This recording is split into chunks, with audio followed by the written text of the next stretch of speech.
She didn't scream for help. She screamed for him to walk away. Caleb Walker had spent 5 years on that mountain learning to ignore things that weren't his business.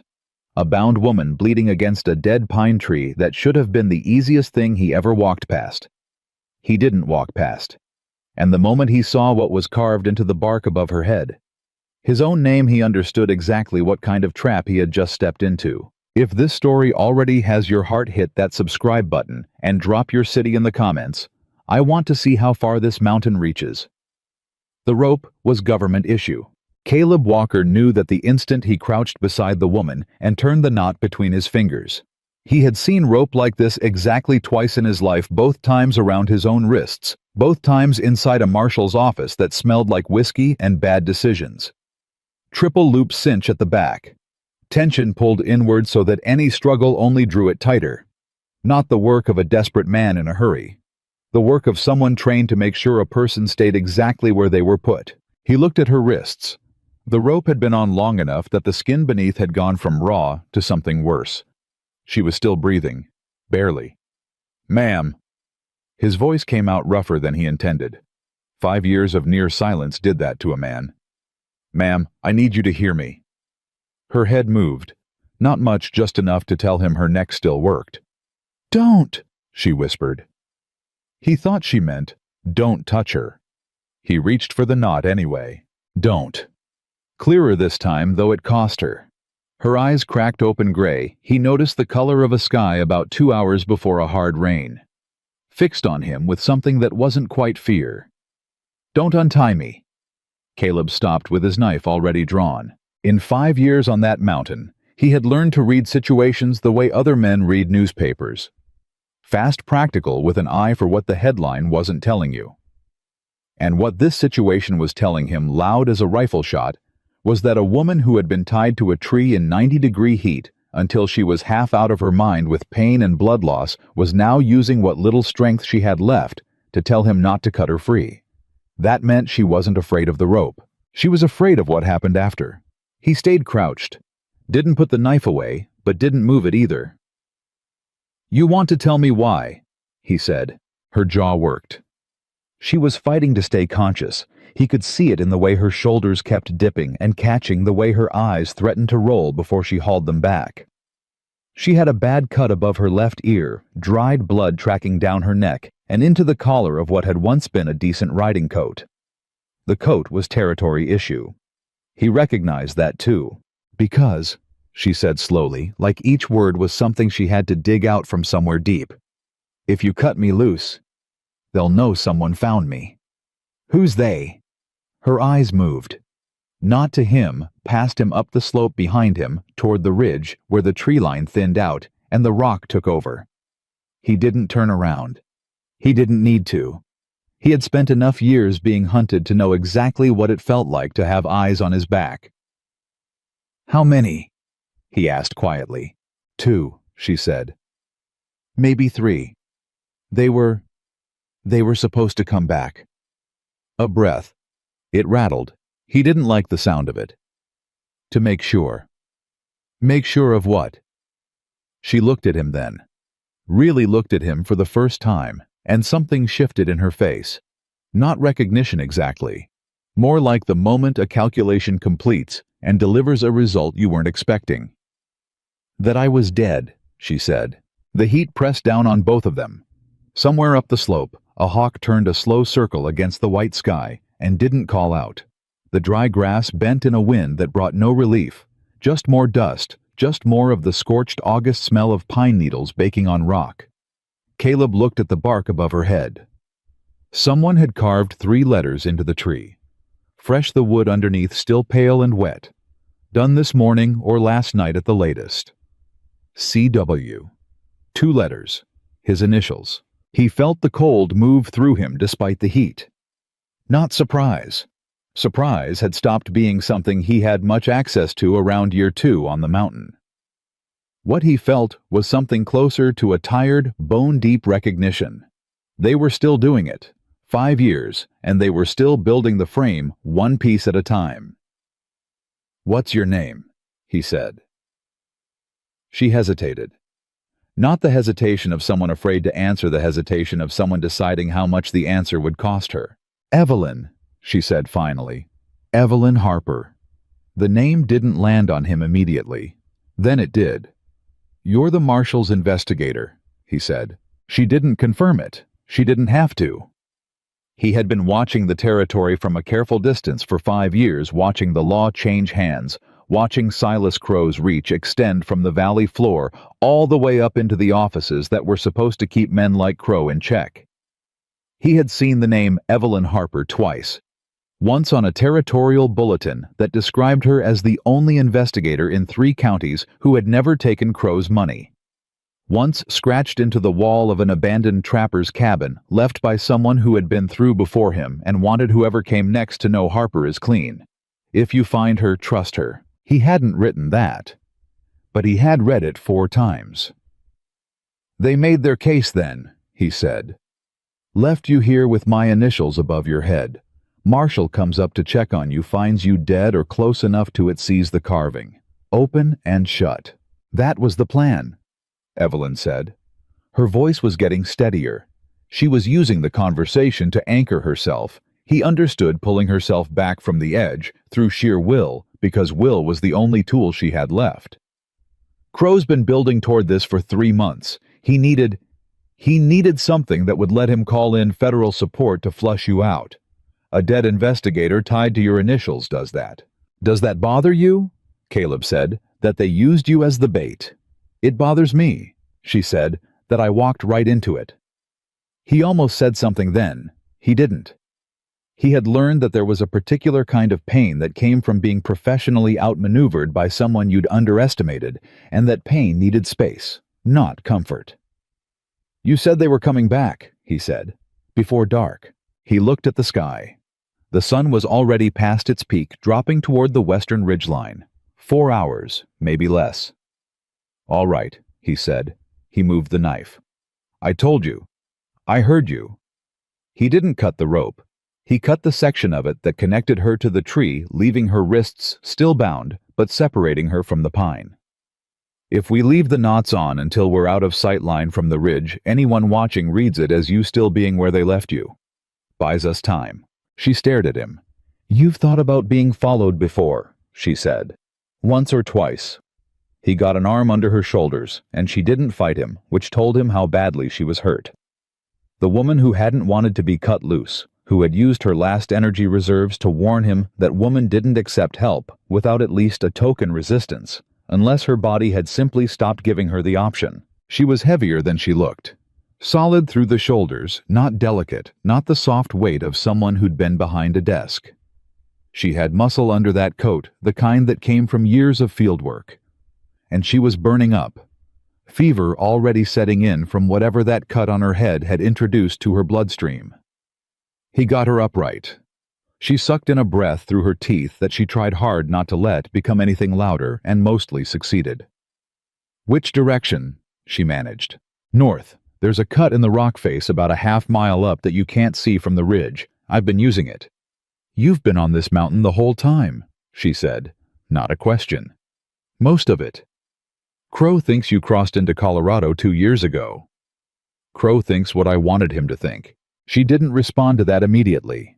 They moved slowly, because slowly was the only option across the exposed face of the slope toward the tree line. He kept himself between her and the ridge. If there was a rifle up there, he'd rather it found him first. He had gotten very practiced at surviving things that should have killed him.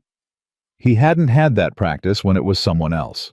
"The file they sent me," she said, as they reached the first trees, and the shade dropped the temperature by what felt like 10 degrees. "Said you killed 3 men. A rancher named Duff and 2 of his hands on a property line dispute." "I know what the file says." "Did you?" The question came out flat. No judgment in it, just the question itself, naked and direct, the way he imagined she asked every question. He thought about how many times he had wanted someone to ask him that, and how many times someone had with a gun already pointed at him, waiting to fire regardless of the answer. "No," he said. "Then who did?" "Crow's men, 3 of them. I found Duff and his hands after." I was close enough to the scene that I had powder residue on my coat and blood on my boots from checking for survivors. He kept his eyes moving through the trees, watching for movement for shapes that didn't fit. By the time I understood what had happened and what it was going to look like, there were already riders coming up the road. So you ran. I ran. She absorbed that in silence for several steps. That's the story of every man who ever claimed wrongful conviction, she said. Yes, he said. It is. Another silence. I believe you, she said. He didn't answer that. Not because he doubted her, but because after 5 years the words landed somewhere that wasn't entirely comfortable, like feeling warmth in a hand that had been frostbitten long enough that the nerve endings had gotten strange. The cabin came into view through the tree line. He had built it into the canyon wall over the first winter half-dugout half-timber frame, the entrance positioned so it was invisible from above and below, unless you knew exactly where to look. 5 years of refinements. It was the most permanent structure he had put his hands to since the house he'd had in the valley, before all of it fell apart. He got her inside and onto the bedroll that served as his only furniture below sleeping level. She didn't protest the help this time either. Her face was the color of old ash. He found his water tin and pressed it into her hands. She drank like someone who had been counting every remaining second she had, and was now reluctantly adding a few more. The file, she said when she'd lowered the tin. I had a sealed copy on me, evidence. Chain of custody documents tracing Crow's forged land titles all the way back to the territorial office. She looked at her coat at the inside breast pocket. Her expression told him it was gone before she said it. They took it. How much of it did you have memorized? She looked at him. Most of it, she said slowly.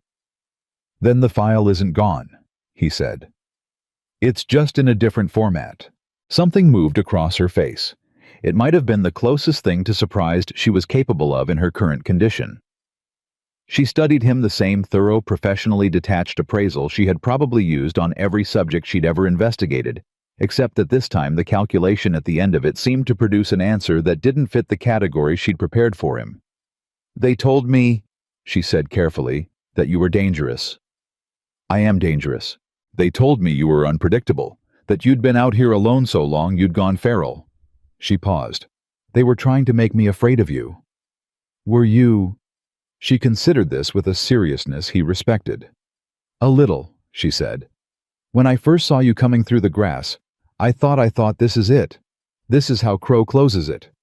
And now, she said, I'm trying to figure out why a man who has been successfully hiding from an entire territorial law enforcement apparatus for 5 years chose to walk out of cover and cut down the one woman who could have confirmed his location to the people hunting him. Caleb pulled a stool close and sat down across from her. Outside, the heat pressed on in silence. Somewhere far down the canyon, a crow called once and went quiet. Because, he said, whoever tied that knot has done it before. And the last person I saw tied that way was a 12-year-old boy. Crow's men wanted to scare into not testifying about something he saw on the river. The boy didn't testify. He let that sit for a moment. I didn't cut him down in time. Evelyn Harper was quiet. I've been carrying that one for 3 years, Caleb said. I wasn't going to carry another. She looked at him, really looked. The gray eyes taking inventory of something that wasn't threats or tactical assessments or professional calculus. Something more personal than any of that. Caleb Walker, she said quietly, almost like she was reintroducing herself to a name she'd been given incomplete information about. The territory has a $500 reward out for you. I know. Crow added another $200 last spring. I know that too. I could turn you in, she said.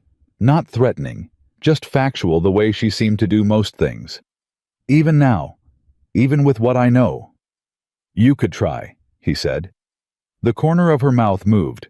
It wasn't quite a smile, but it was something. I'm not going to, she said.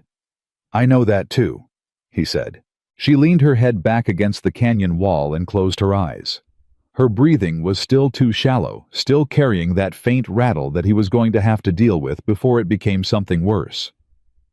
The fever was real, and it was moving. He stood, went to the shelf near the back wall where he kept what passed for a medical kit clean cloth, a tin of pine pitch salve willow bark he'd stripped and dried himself, a small bottle of whiskey he'd been making last since February. "This is going to hurt," he said. "Everything hurts," she said without opening her eyes. "Do what you need to do." He cleaned the cut above her ear with the whiskey. She didn't make a sound.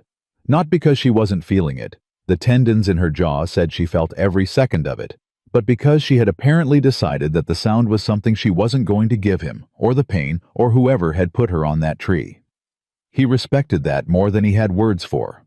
"The documents you memorized," he said as he worked. "Crow's titles, dates, names." When you're stable enough to sit up without tilting, we write them down.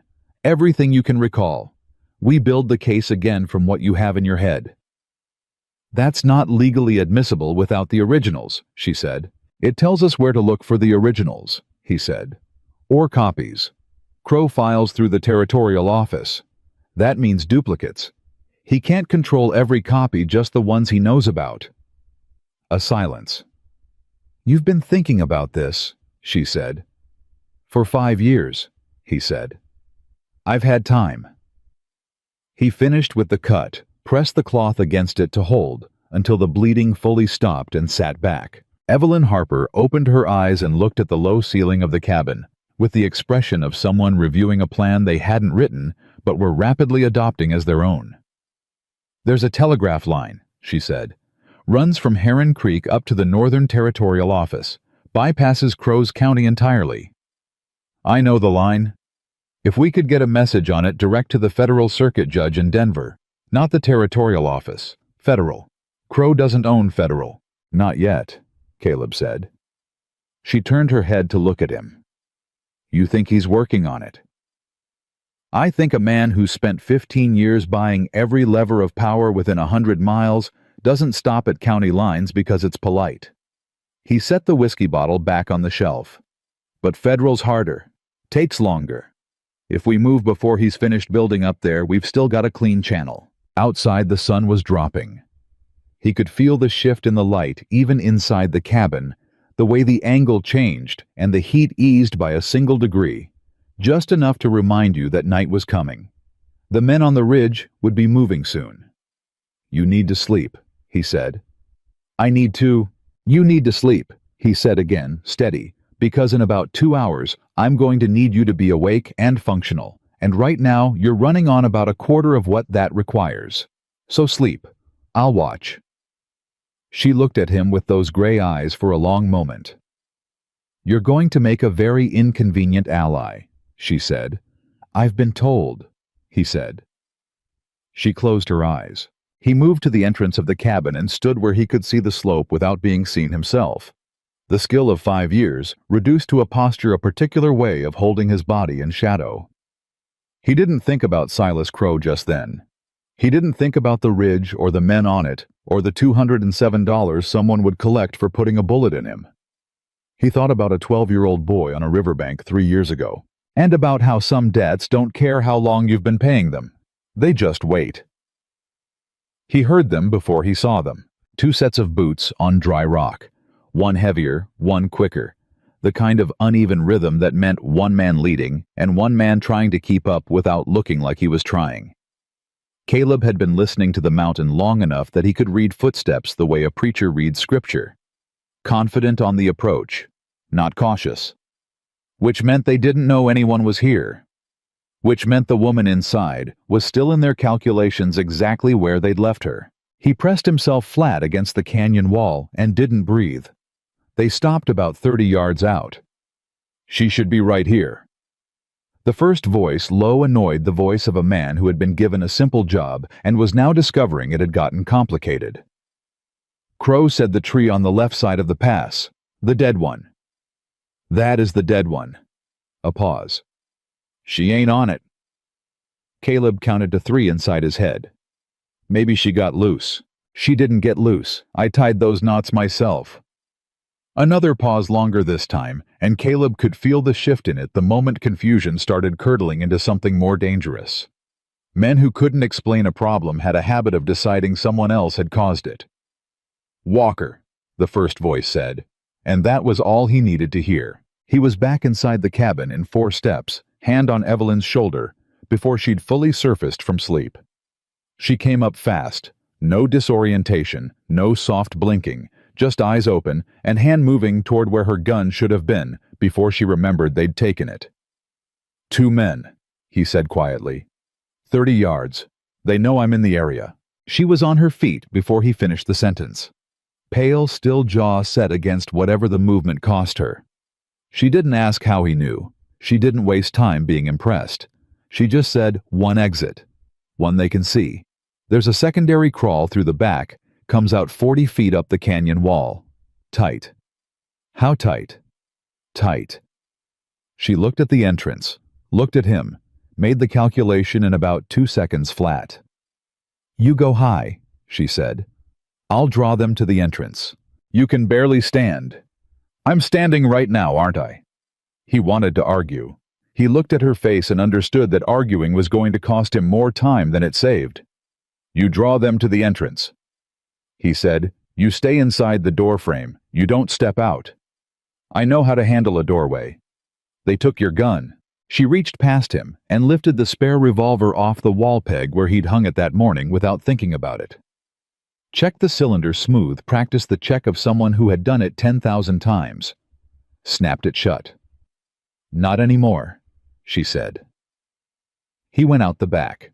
The crawl space was exactly as unpleasant as described, 30 feet of solid rock compressing down to a gap that required him to turn sideways and pull himself through on one arm, while the stones scraped the skin off his knuckles, and the August heat inside the rock turned breathing into a negotiation. He came out onto the canyon ledge above the cabin entrance and moved to the edge without sound the way the mountain had taught him.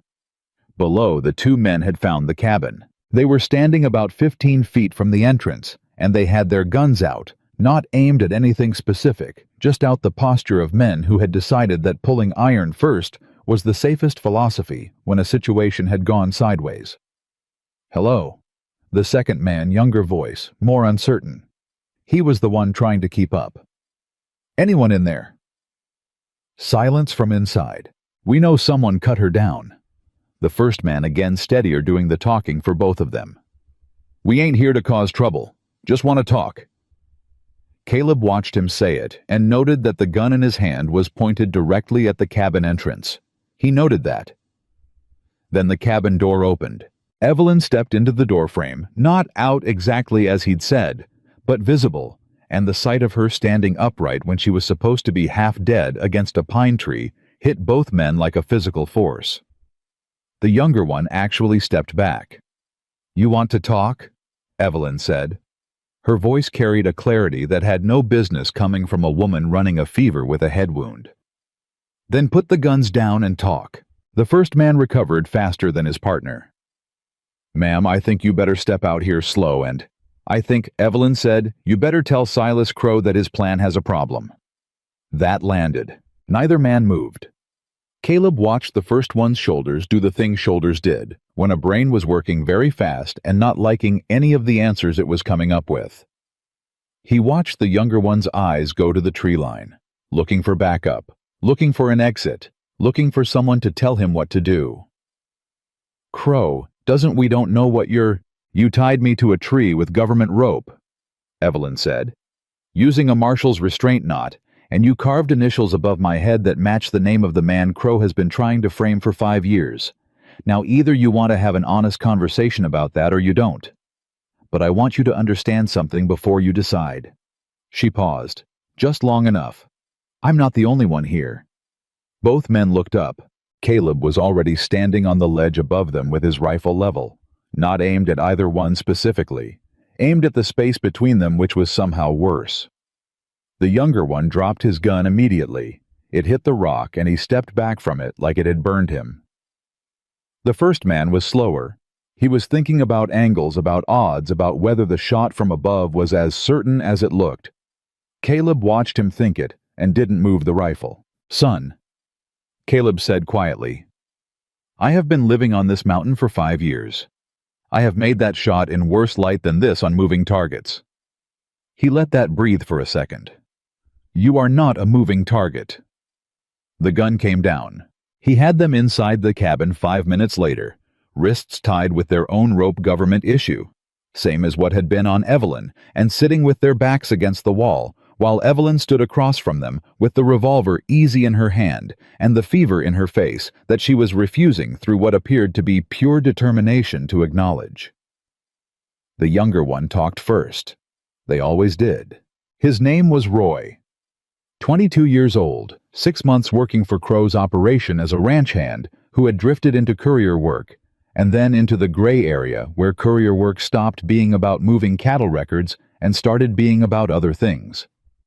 He said all of this with the rapid, stumbling honesty of someone who had just understood that the situation he was in was several categories above what he'd signed up for, and that the fastest way out was through the truth rather than around it. The first man, older, harder, named only as Briggs, said nothing. Just watched Evelyn with flat eyes and worked his jaw like he was chewing something. "Who gave the order?" Evelyn said to Roy. "Briggs did. But it came from—" Roy glanced at Briggs. Briggs looked back at him with an expression that communicated very specific consequences. Roy swallowed. "It came from above Briggs. Crow directly. His man. The one who runs the county office. Deacon something. Deacon Price." Caleb looked at Evelyn. She didn't look back at him, but he saw something change in the set of her mouth, a tightening that wasn't pain. Recognition. "Deacon Price is Crow's county recorder," she said, still to Roy, still level. "He registers land titles." "He does other things too," Roy said, "like arranging for federal investigators to be left on mountainsides." Roy said nothing, which was its own answer. Briggs chose that moment to speak. "You think this is over because you got 2 of Crow's men in rope." His voice was perfectly calm, the calm of someone who had already done the math and liked his own odds. "Crow's got 14 men in this county. He's got the sheriff. He's got the territorial recording office and 2 judges in his pocket, and by the time the sun comes up tomorrow, he's going to have people looking for both of you. Not just Walker, both of you." He looked at Evelyn. "You crossed a line, ma'am, when you started pulling on that land title thread. Crow was patient with you for a long time. He ain't patient anymore." The cabin was quiet. Then Evelyn said, "Good." Briggs blinked. It was Caleb noted the first time anything had gotten through to the man. "Good," Briggs repeated. "If he's not patient anymore, he'll make mistakes." She tilted her head slightly. "Patient men are dangerous. Impatient men are sloppy. And I only need him to be sloppy once." Briggs stared at her. "Lady," he said slowly, "you are in a hole in a rock on a mountain with a fever and no backup, and the most wanted man in the territory. You do not have the position to be making speeches." "I'm not making a speech," Evelyn said. "I'm telling you what I'm going to do. What you do with that information is your business." Caleb watched Briggs absorb this. Watched the calculation behind his eyes, the way a man who had spent a long time in Silas Crow's service tried to fit a person like Evelyn Harper into a category he understood. He wasn't finding one. He turned to Caleb instead. "You," Briggs said. 5 years you've been out here. Smart, careful, survived longer than anyone thought you would." He let that settle. "You know how this ends if you push it. Crow buries you. He's got the resources, he's got the law, and now he's got a federal justification." He nodded toward Evelyn. "Dead investigator, your initials above her. That's federal action. That's U.S. Marshals, not just county. You walk off this mountain into that, and surviving 5 years on your own don't mean a thing." Caleb looked at him for a moment. "You're not wrong," he said. Briggs seemed to find this more unsettling than an argument would have been. "But here's what you're missing," Caleb continued. "She's not dead. That changes your whole frame. Your initials on a tree evidence requires a body. What you've got instead is a living federal investigator who can testify to exactly who tied those ropes and who gave that order." He looked at Roy. "All the way up the chain." Roy made a small sound. So the question, Caleb said, isn't how bad my situation is. The question is how bad yours just got. Briggs had no answer for that. They locked them in the secondary space at the back of the cabin, not the crawl space, but a natural alcove Caleb had gated with timber over his second winter, more secure than rope for men who knew how to work knots. Roy went without protest. Briggs went without speaking. When they were alone, Evelyn sat down on the stool she'd been refusing to sit on for the past 20 minutes. She sat down hard, like the decision to stop standing had been made for her by something below the level of conscious choice. "Deacon Price," she said. "You know him. I know his name in the file. He registers every land title in the county." She pressed the heel of her hand against her temple, not the wound side, the other side, the gesture of someone managing a headache that had been building for hours. If Crow's titles are fraudulent, Price is the one who processed them. He'd know which ones are forged and which ones are legitimate, because he's the one who knows what was on file before Crow started rewriting history. "Can you get to him?" "Before Crow can get to me." She made a sound that was not quite a laugh. "That's the question, isn't it?" She was quiet for a moment. Price is a company man. He does what he's told. But company men have one weakness. They want to survive the company. If he thinks Crow is going down, really going down not just in trouble, but down he'll flip, he'll give us everything to save himself. She looked up. But he has to believe it's real, not just probable, certain. So we have to make him believe Crow is already finished before Crow knows he's in danger. Yes. Caleb thought about that. About the telegraph line Evelyn had mentioned, the one running up to the northern office bypassing Crow's county. About the federal circuit judge in Denver.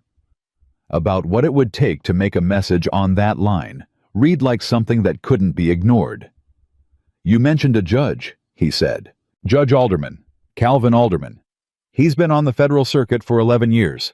I've worked 3 cases that went through his court." She paused. "He doesn't like Crow." "Does he know Crow?" "He knows of him. And he's smart enough to know that a county recorder with Crow's level of control over land titles is either the best administrator in the territory or the most corrupt." She met his eyes. "He's been waiting for someone to give him enough to act on. And what you have in your head is enough to open an inquiry, maybe enough for a federal warrant on the titles." She straightened slightly. "Not enough for a conviction. But an inquiry puts federal eyes on Crow's operation, and federal eyes mean Price starts calculating his options." The light in the cabin had changed. Late afternoon moving toward evening, the last of it coming in thin and amber through the single high gap in the rock above the door. Outside the mountain was doing what it always did, going on, indifferent, patient, turning its slow face toward night, with no opinion about the humans moving across its surface. Caleb stood up. "The telegraph station at Heron Creek," he said. "It's 8 miles north. Crow's men patrol the road, but there's a ridge route that stays off the main trail." "You've done it before." "Not with company." She looked at him steadily. "I can ride." "Ma'am, you can barely." "I can ride," she said again, and the way she said it told him that this particular argument was over. He could see it cost her to maintain that certainty, could see it in the careful way she was holding her spine, the slight discoloration at the corners of her eyes that meant the headache was worse than she was letting on. But the certainty itself didn't crack. It sat in her face like something load-bearing. He thought about telling her she was being reckless. He thought about telling her the sensible thing was to rest another 12 hours and move at first light with the fever down and her body less likely to fail her at a critical moment. He said none of it. Because he understood in a way that only came from 5 years of knowing what it meant to have a cause that couldn't wait for your body to catch up, that she already knew all of that. She had waited, and she had made her call. "We move after dark," he said. 2 hours. I have a second horse staked at the north end of the canyon." Something in her face, not relief, not exactly, but the quiet release of a tension she'd been holding since the moment he cut her off that tree. "One more thing," she said. He waited. "Those 2 men in the back." She nodded toward the alcove. Roy is scared enough to testify. But if Crow figures out they failed before we reach that telegraph line, he'll send someone to clean up. And cleaning up means, I know what it means. She looked at him. We can't leave them here, she said. He had already been thinking it. He hadn't wanted to say it because saying it made it a problem he had to solve in the next 2 hours, instead of a problem he could leave for the mountain to sort out. But she was right, and he had known she was right since the moment Briggs sat down and started calculating. Roy comes with us, he said. She nodded. Briggs, Caleb looked toward the alcove, thought about the flat eyes, the calm voice, the man who had carried out orders to leave a woman for dead on a mountainside without, as far as Caleb could tell, a single moment of hesitation. Briggs stays tied, he said, but I'll cut enough slack that he can work free by morning. By morning we'll be at the telegraph line or we won't, and either way, Briggs being loose isn't going to change it. Evelyn considered this. That's more mercy than he'd have given either of us. Probably, Caleb said. Why? He reached for his hat from the peg by the door, settled it. Because I'm not him, he said. The 2 hours passed faster than they should have.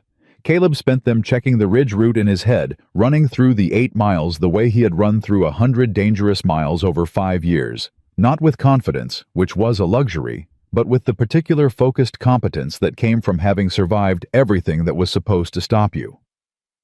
He checked the horses. He pulled what he needed from the cabin and left what he couldn't carry.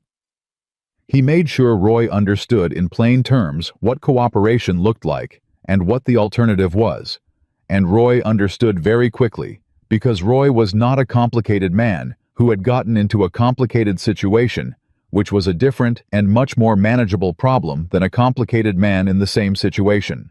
Evelyn spent the 2 hours at the small writing surface he used for his own records, a plank of pine set into the wall, and she wrote. She wrote steadily with the focused efficiency of someone transcribing from a perfect internal record, the fever be damned. Title numbers, dates, names of buyers who didn't exist, land parcels registered twice under different names.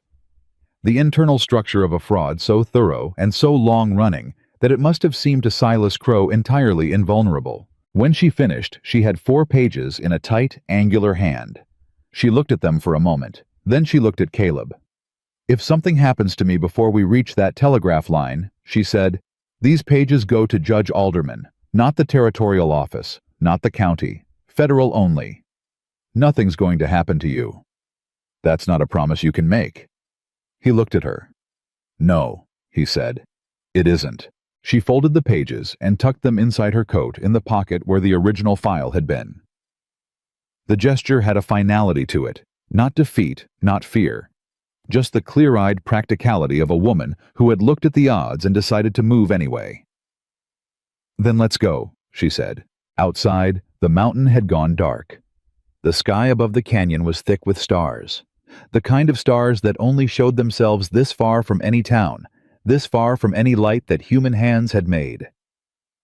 Caleb had spent 5 years under those stars, and had never stopped finding something in them that was almost not comfort exactly. Honesty. The stars didn't care about Silas Crow. They didn't care about fraudulent land titles or corrupt county officials or $500 rewards. They just burned steady and cold and indifferent, the same as they had burned before any of this, and the same as they would burn long after. He helped Evelyn onto the horse without being asked, and she accepted it without comment, which was its own kind of progress. Roy came up behind quiet and cooperative in the thorough way of a man who had just made a decision about which side of something he wanted to be on. Caleb swung up onto his own horse. He looked back at this cabin, the place that had been his world for 5 years. The walls he had built one, timber at a time, against winters that tried to kill him, and solitude that tried to be worse than the winters. He hadn't known when he built it that he was building it to leave. But then he hadn't known a lot of things. He turned north. 8 miles. A telegraph line.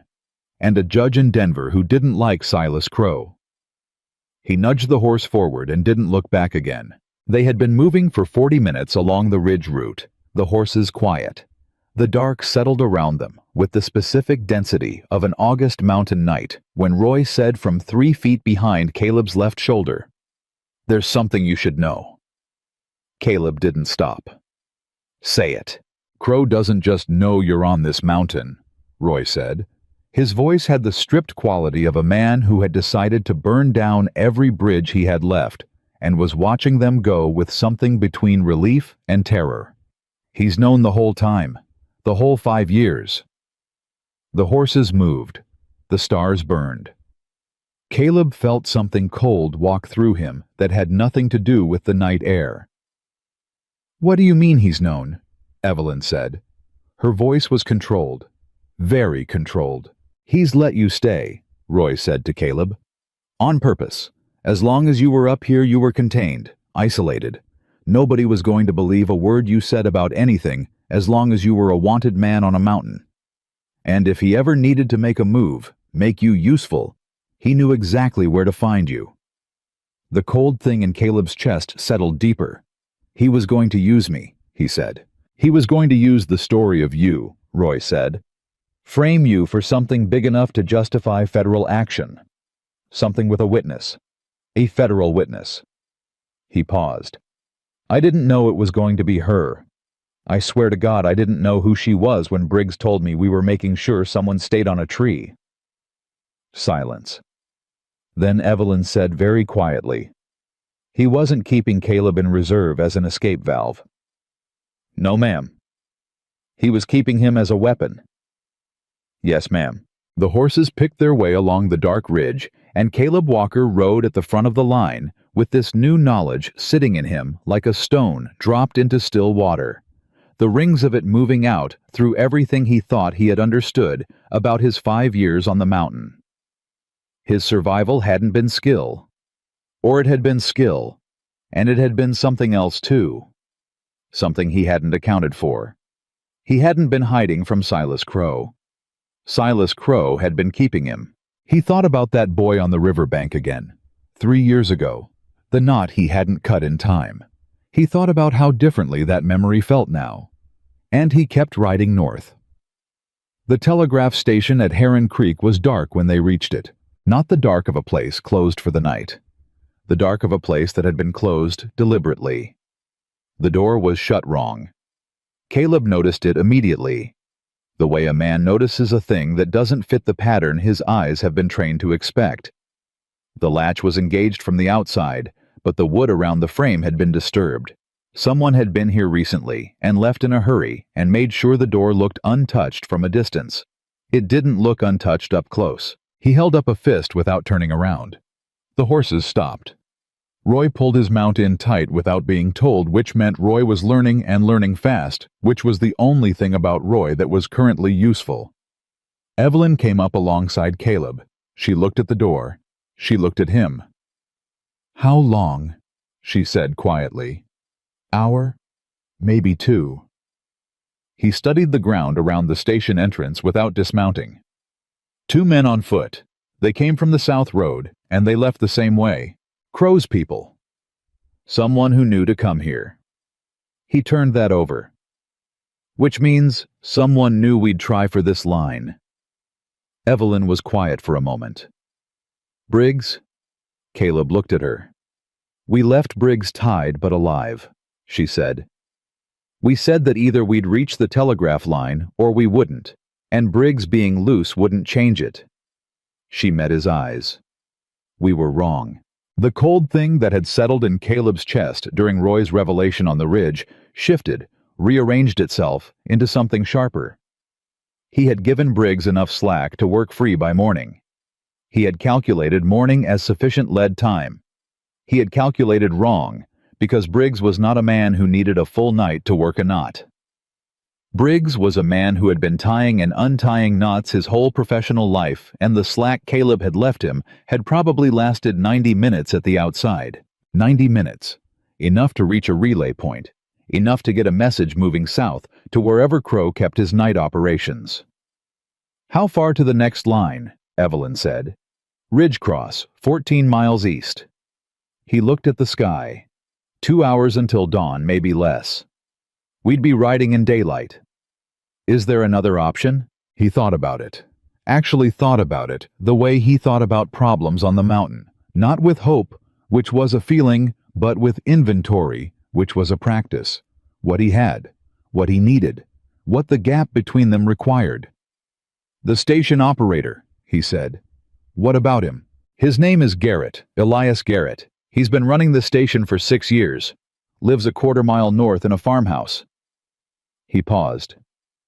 Crow's men shut down the station, but shutting down a telegraph station and making sure the operator can't operate it are two different problems. Evelyn straightened in the saddle. They wouldn't kill the operator. Too visible. Too many questions. No. They'd warn him. Tell him to stay home. Tell him the line's down for maintenance.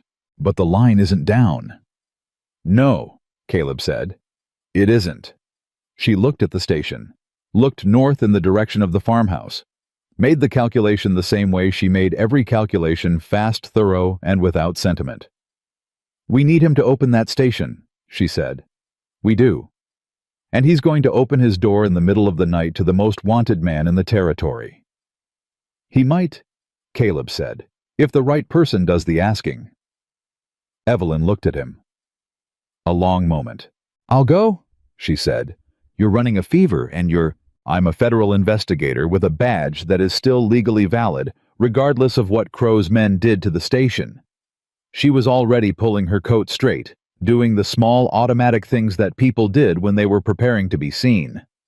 A scared telegraph operator responds to authority. You walking up to his door in the dark gives him nothing to hold on to. I walk up, I show the badge, I tell him I need that line in the name of federal law. He has something to weigh against whatever Crow's men told him. Caleb looked at her. She was right. He hated that she was right because she was right, and she was also still running a fever that he could feel radiating off her from 2 feet away, and the cut above her ear had bled through the dressing he'd changed 2 hours ago, and none of that had slowed her down by a single step or dimmed a single thing behind her eyes. "Roy stays with the horses," he said. "I come with you. You'll scare him. I'll stay back, but I come with you." She looked at him for one more moment. Then she dismounted carefully with the controlled precision of someone managing pain they have decided is irrelevant and started north. Elias Garrett answered the door in his boots and his shirt with a lantern and the expression of a man who had not been sleeping, but had very much wanted to appear as though he had. He was in his 50s, solid through the shoulders, with the careful eyes of someone who had spent years reading messages that weren't meant for him and had learned to be cautious with what he knew. He saw Evelyn first. The badge, the condition of her, the bandaged head, the fever brightness in her face, the ride-worn coat. Then he saw Caleb behind her at the edge of the lantern light, and his hand tightened on the door. "Easy, Mr. Garrett," Evelyn said. Her voice was level professional, the voice of someone who had shown a badge at 100 reluctant doors and knew exactly how to make the showing mean something. "I'm Investigator Evelyn Harper, Federal Marshal's Office. I need your station, tonight." "Ma'am, the line is—" "The line is functional," she said. "The men who told you otherwise were not acting on federal authority. They were acting on Silas Crow's authority, which is a different thing entirely, and I need you to understand the difference between those two things right now." Garrett looked at her, looked at Caleb, looked at her badge again. "Crow's going to know," he said. "Yes," Evelyn said. "He is. And when he does, he's going to be too occupied with a federal inquiry into his land title operation to have very much attention left over for telegraph operators who assisted a legitimate federal investigation." She held his eyes. "Mr. Garrett, I need that station." The lantern threw their shadows long and shifting across the ground. Somewhere in the farmhouse behind Garrett, something moved, a child, maybe, or a woman turning over in sleep, and Garrett's face did the thing faces did when a person remembered in the middle of a hard decision exactly what they were making the decision to protect. He opened the door wider. "Come in," he said. 20 minutes later, Evelyn sat at the telegraph key with Garrett beside her and sent the longest message Caleb had ever watched anyone compose from memory. She didn't hesitate, didn't pause to consult the pages from her coat, Those were for backup for evidence for the record. What she sent from inside her own head, the complete and detailed account of Silas Crow's fraudulent land title operation, laid out in the precise numbered language of a federal investigator who had been building this case for 8 months and knew every thread of it by heart. She sent it to Judge Calvin Alderman in Denver. She sent a duplicate to the Federal Marshal's Supervising Office in the territorial capital, bypassing the county office entirely. And she sent a third shorter message, just names, dates, and a single line of instruction to a contact Caleb didn't recognize in an office Garrett told him quietly was the Federal Land Registry. When she finished, her hands were shaking. Not badly, barely visible, but shaking. Caleb saw it. She knew he saw it. Neither of them said anything about it. Garrett looked at the sent log with the expression of a man watching a fire he'd agreed to light and was now realizing was larger than he'd expected. "What happens now?" he said. "Now." Evelyn said, "We wait to see if anyone on the other end is awake." They didn't have to wait long. The first response came in 11 minutes. Denver. Judge Alderman's night operator, a telegraph station, ran round the clock for federal business, confirming receipt and requesting authentication of investigator credentials. Evelyn authenticated. The second response took 4 minutes more. Territorial Marshal's Office, the supervising level. Confirmation of receipt. A single added line that made Evelyn close her eyes for 3 seconds before she opened them again. Inquiry authorized. Federal warrant pending credential review. Hold position. Hold position. Garrett read aloud, uncertain. "It means they believe us," Evelyn said. "It means they're moving." "It also means we're supposed to stay here," Caleb said. She looked at him. "Yes," she said, "it does." Outside, the sky was doing the thing it did just before dawn, not lightening yet, but changing quality. The dark shifting from solid to porous, like something that was about to become something else. Caleb stood at the farmhouse window and looked at it, and thought about holding position. He thought about 14 of Crow's men in the county, about a sheriff on Crow's payroll, about Briggs free of his ropes and moving south, and how much information Briggs was currently delivering to Silas Crow about exactly where they were and exactly what they'd been trying to do. About the telegraph station a quarter-mile south, now confirmed active and confirmed connected to federal offices in Denver. About how long it would take Crow to understand what that meant, and about what Crow would do the moment he understood it. He turned from the window. "We have maybe 3 hours before Crow knows that message went through," he said. Evelyn looked up from the chair where she'd been sitting very still in the way of someone who had been letting their body recover on the strict understanding that it had to be available again shortly. 3 hours for what?" she said. "For him to decide whether to run or to fight." He met her eyes. "Crow doesn't run.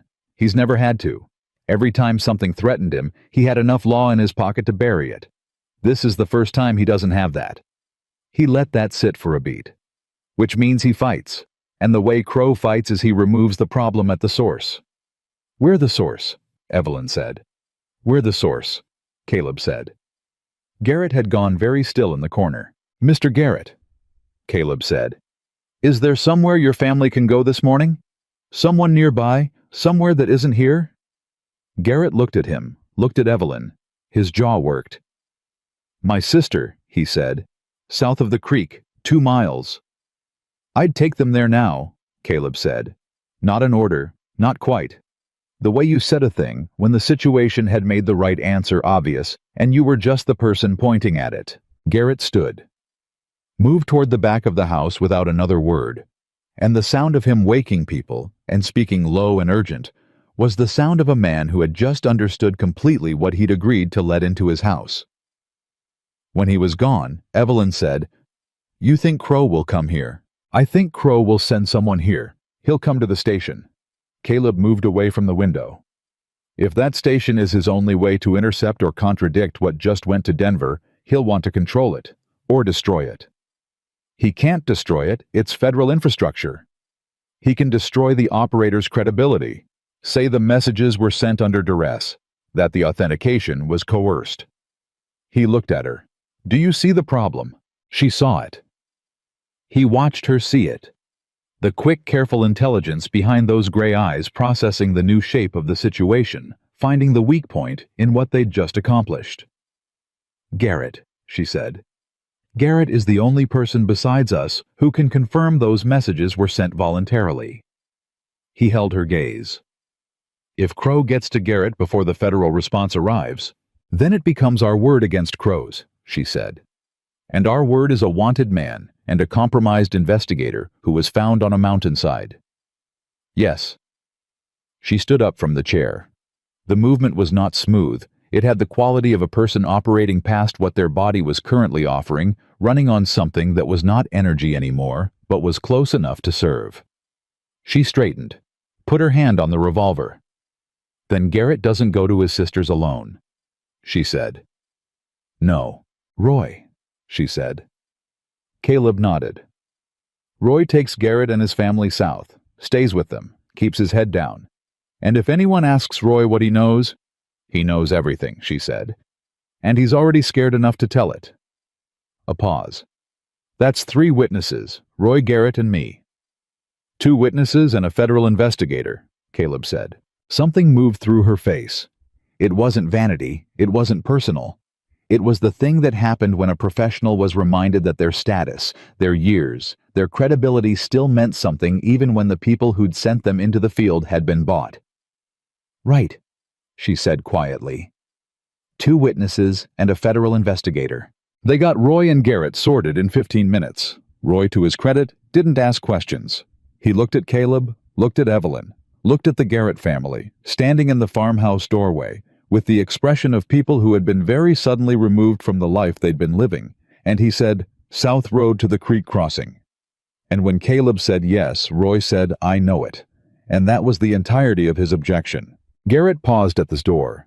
He was carrying a bag and his lantern, and the look of a man who was trying to find something adequate to say for a situation that was past the point where anything adequate existed. "Those messages," he said, "they went through clean. Good signal. No interference."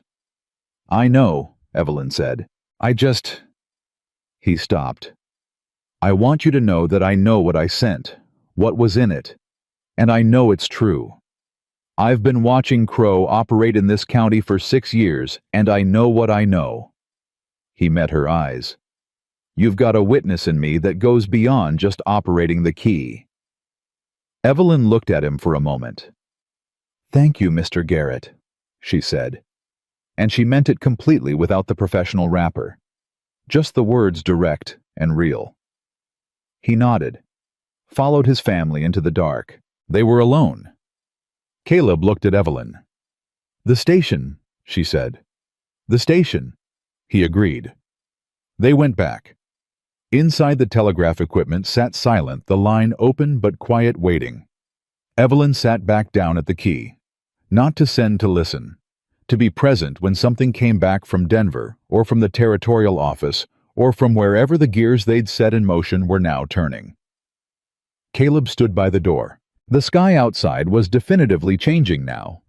The dark going gray at its edges, the birds starting their pre-dawn conversations in the trees along the creek.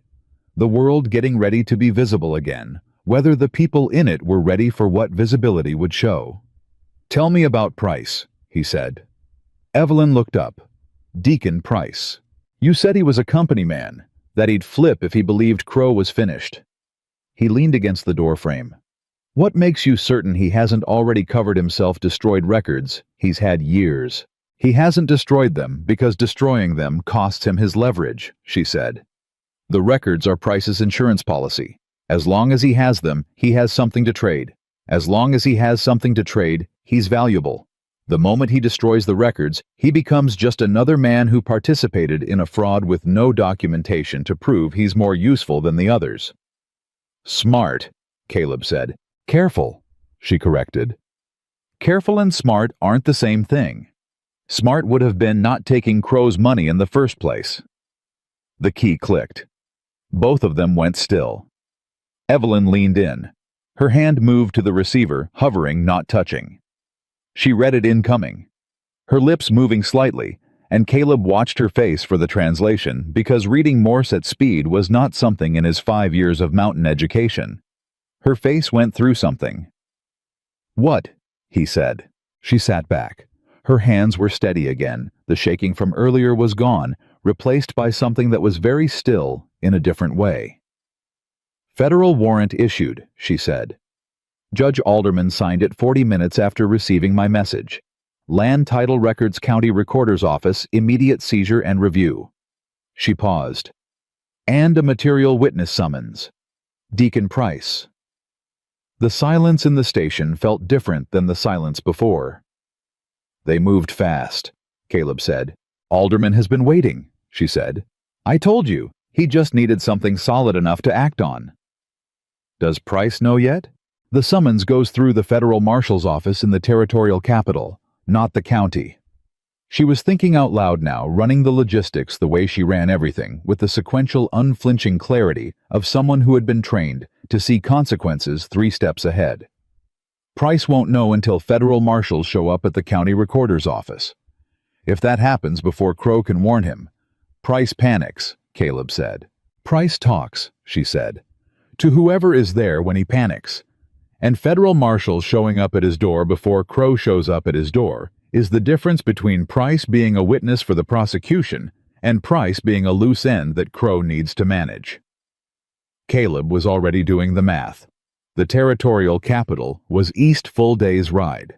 Federal marshals moving fast with a warrant on horseback 8 hours, maybe 7. Crow's men were already moving.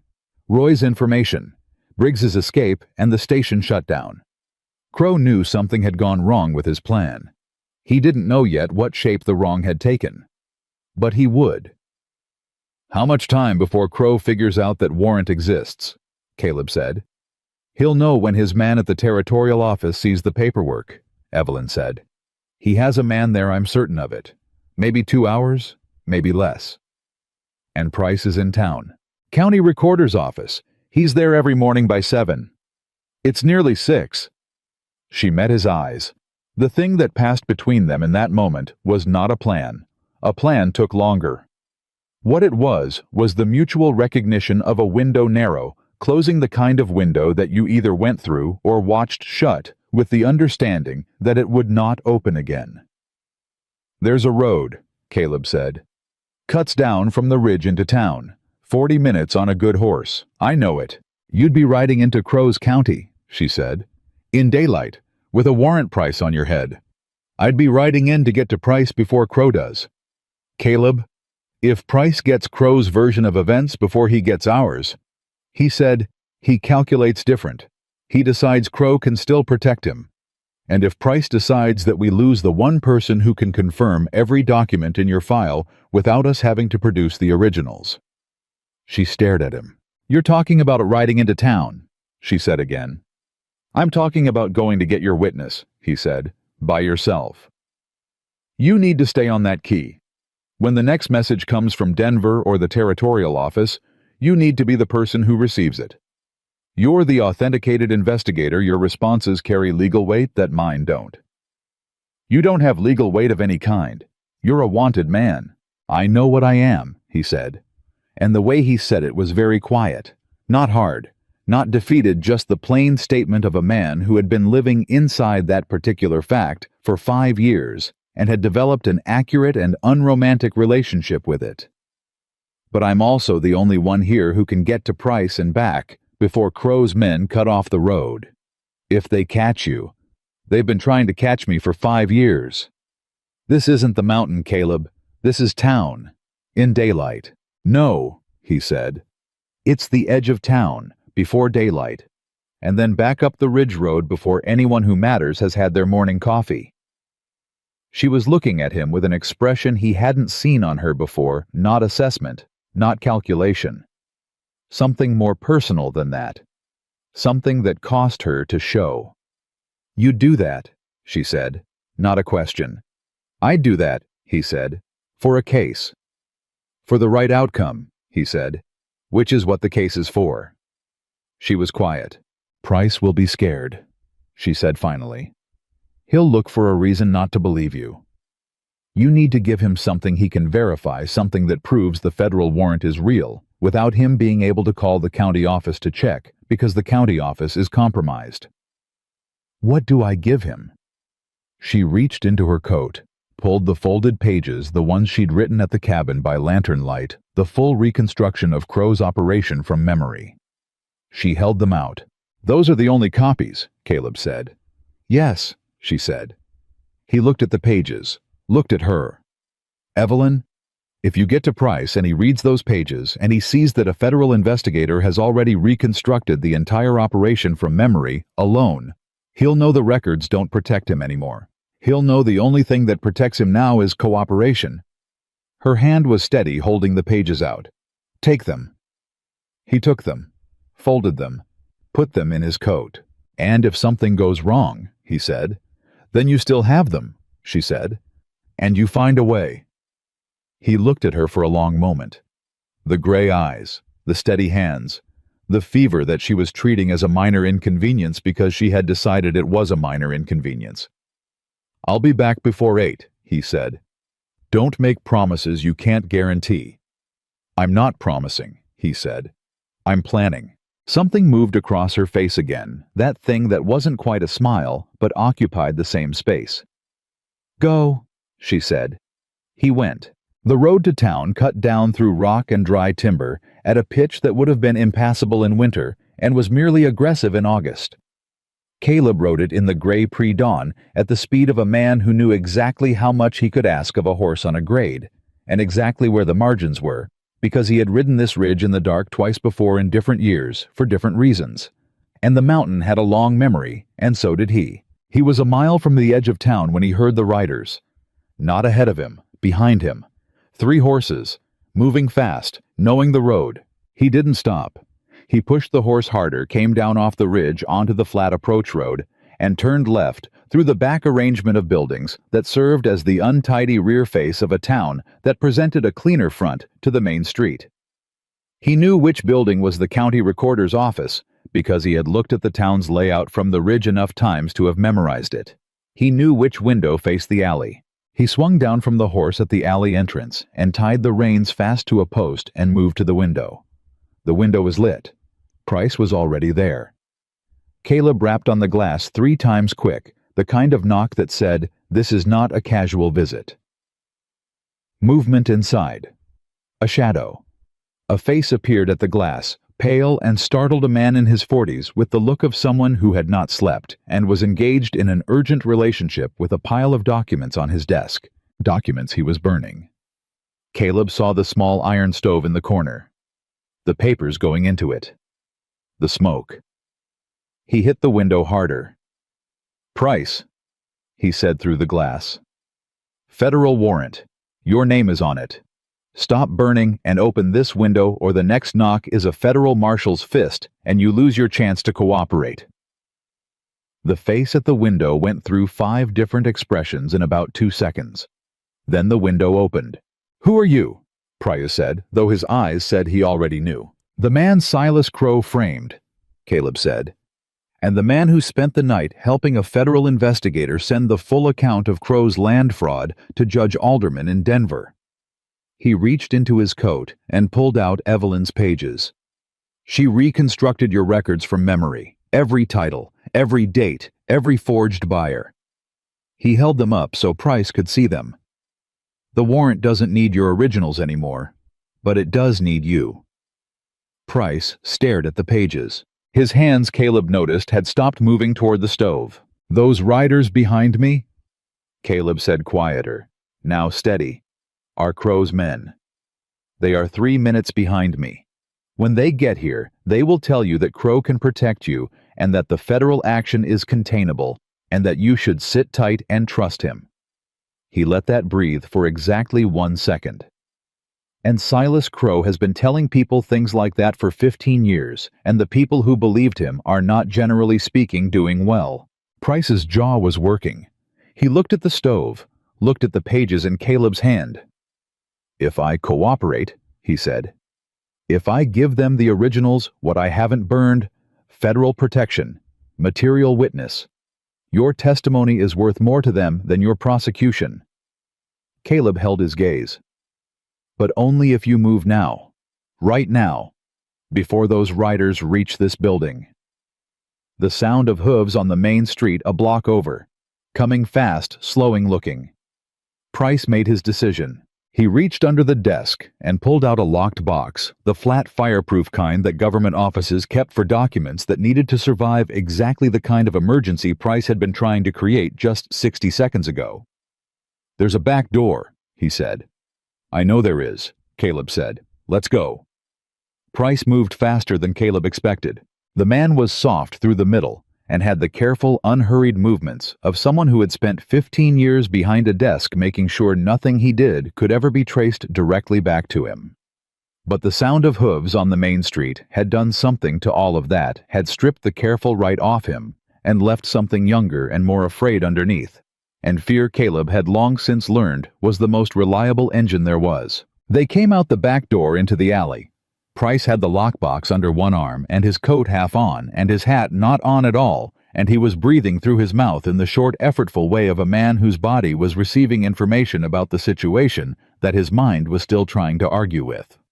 Caleb had the horse untied before Price cleared the door. "Can you ride?" he said. "I have a horse. In the stable. No time." He looked at the alley entrance main street end, the hooves louder now 1 block over and searching. "Get up." Price looked at the horse, looked at Caleb, looked at the alley. He got up. They moved north through the back side of town at a pace that was faster than discreet and slower than desperate, which was the precise speed of people trying not to be the most interesting thing happening in a street that was just beginning to consider waking up. The early light was doing what early light did, turning everything the same color of gray, flattening shapes, making it hard to tell a man on a horse from a shadow until you were close enough for it to matter. They were 2 blocks from the edge of town when the shouting started behind them. Not a question. Not an inquiry. The shouting of men who had found an empty office and a warm stove and understood very quickly what those 2 things together meant. "Ride," Caleb said.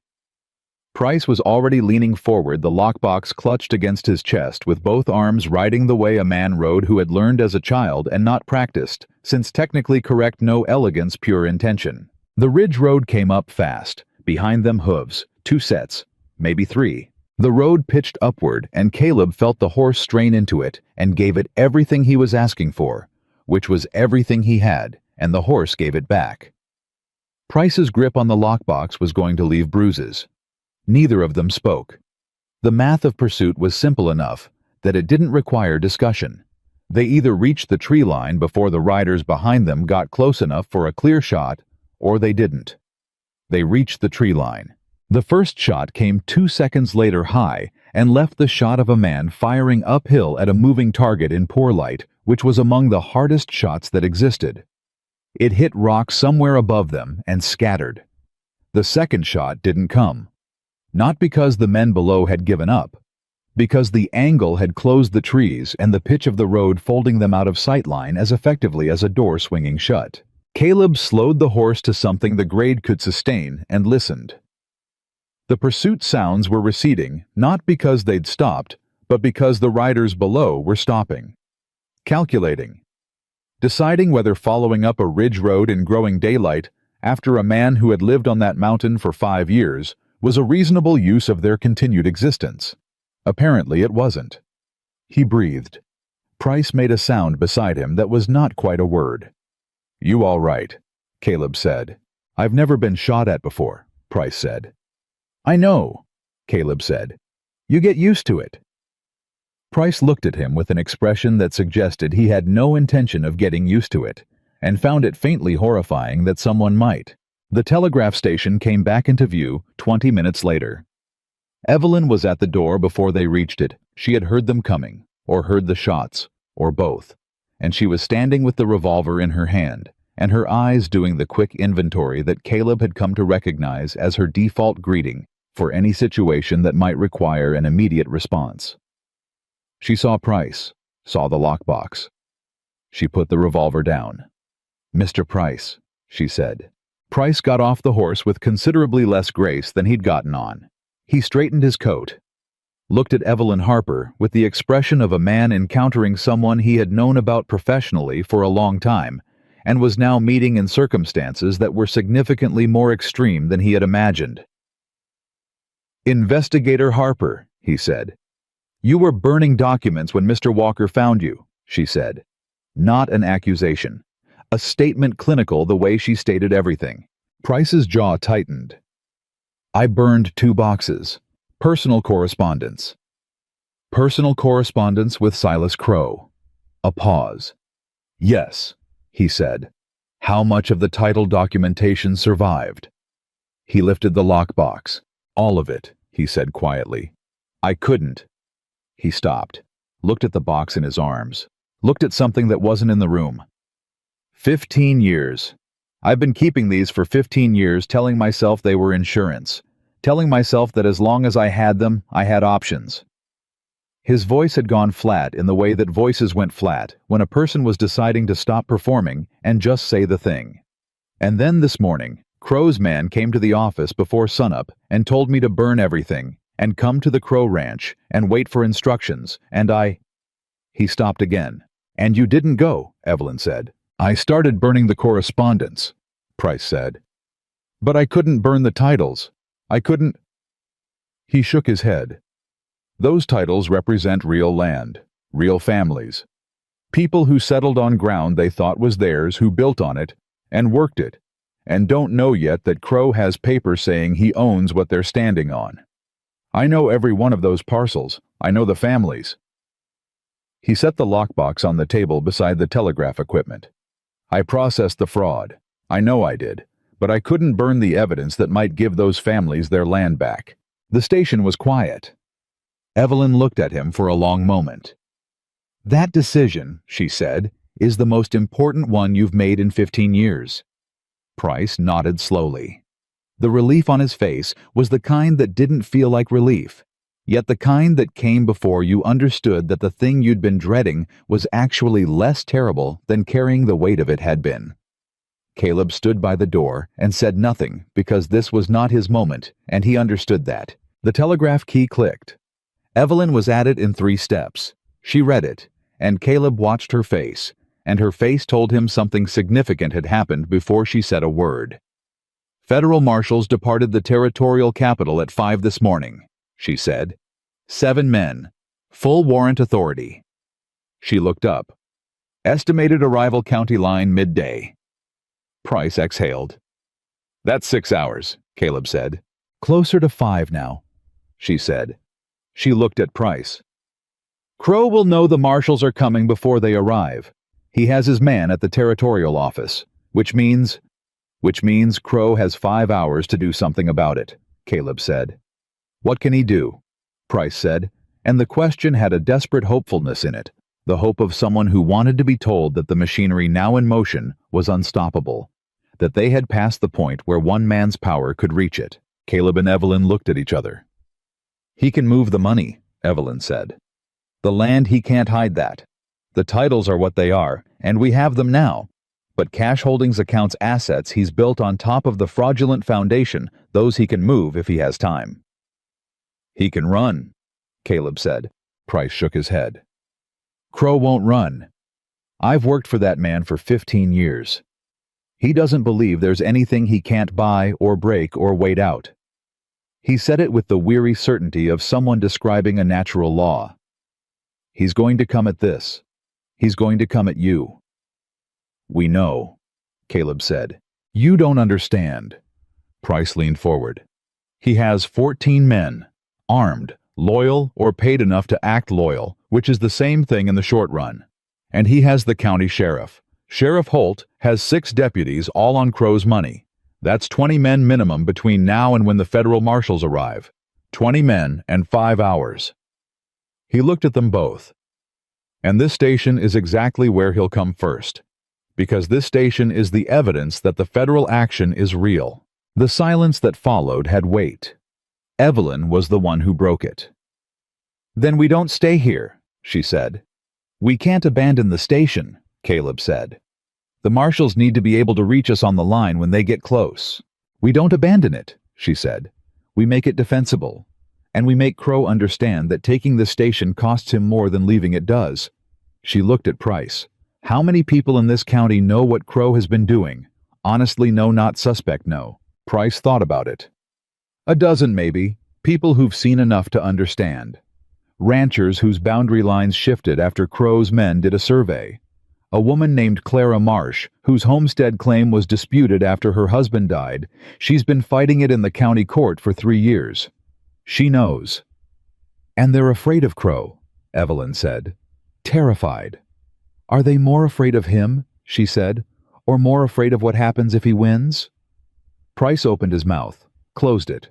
"Because if there are people in this county who know what Crow has been doing," she said, "and who understand that federal marshals are coming with the documentation to prove it, and who understand that Crow's last move before those marshals arrive might include removing the witnesses."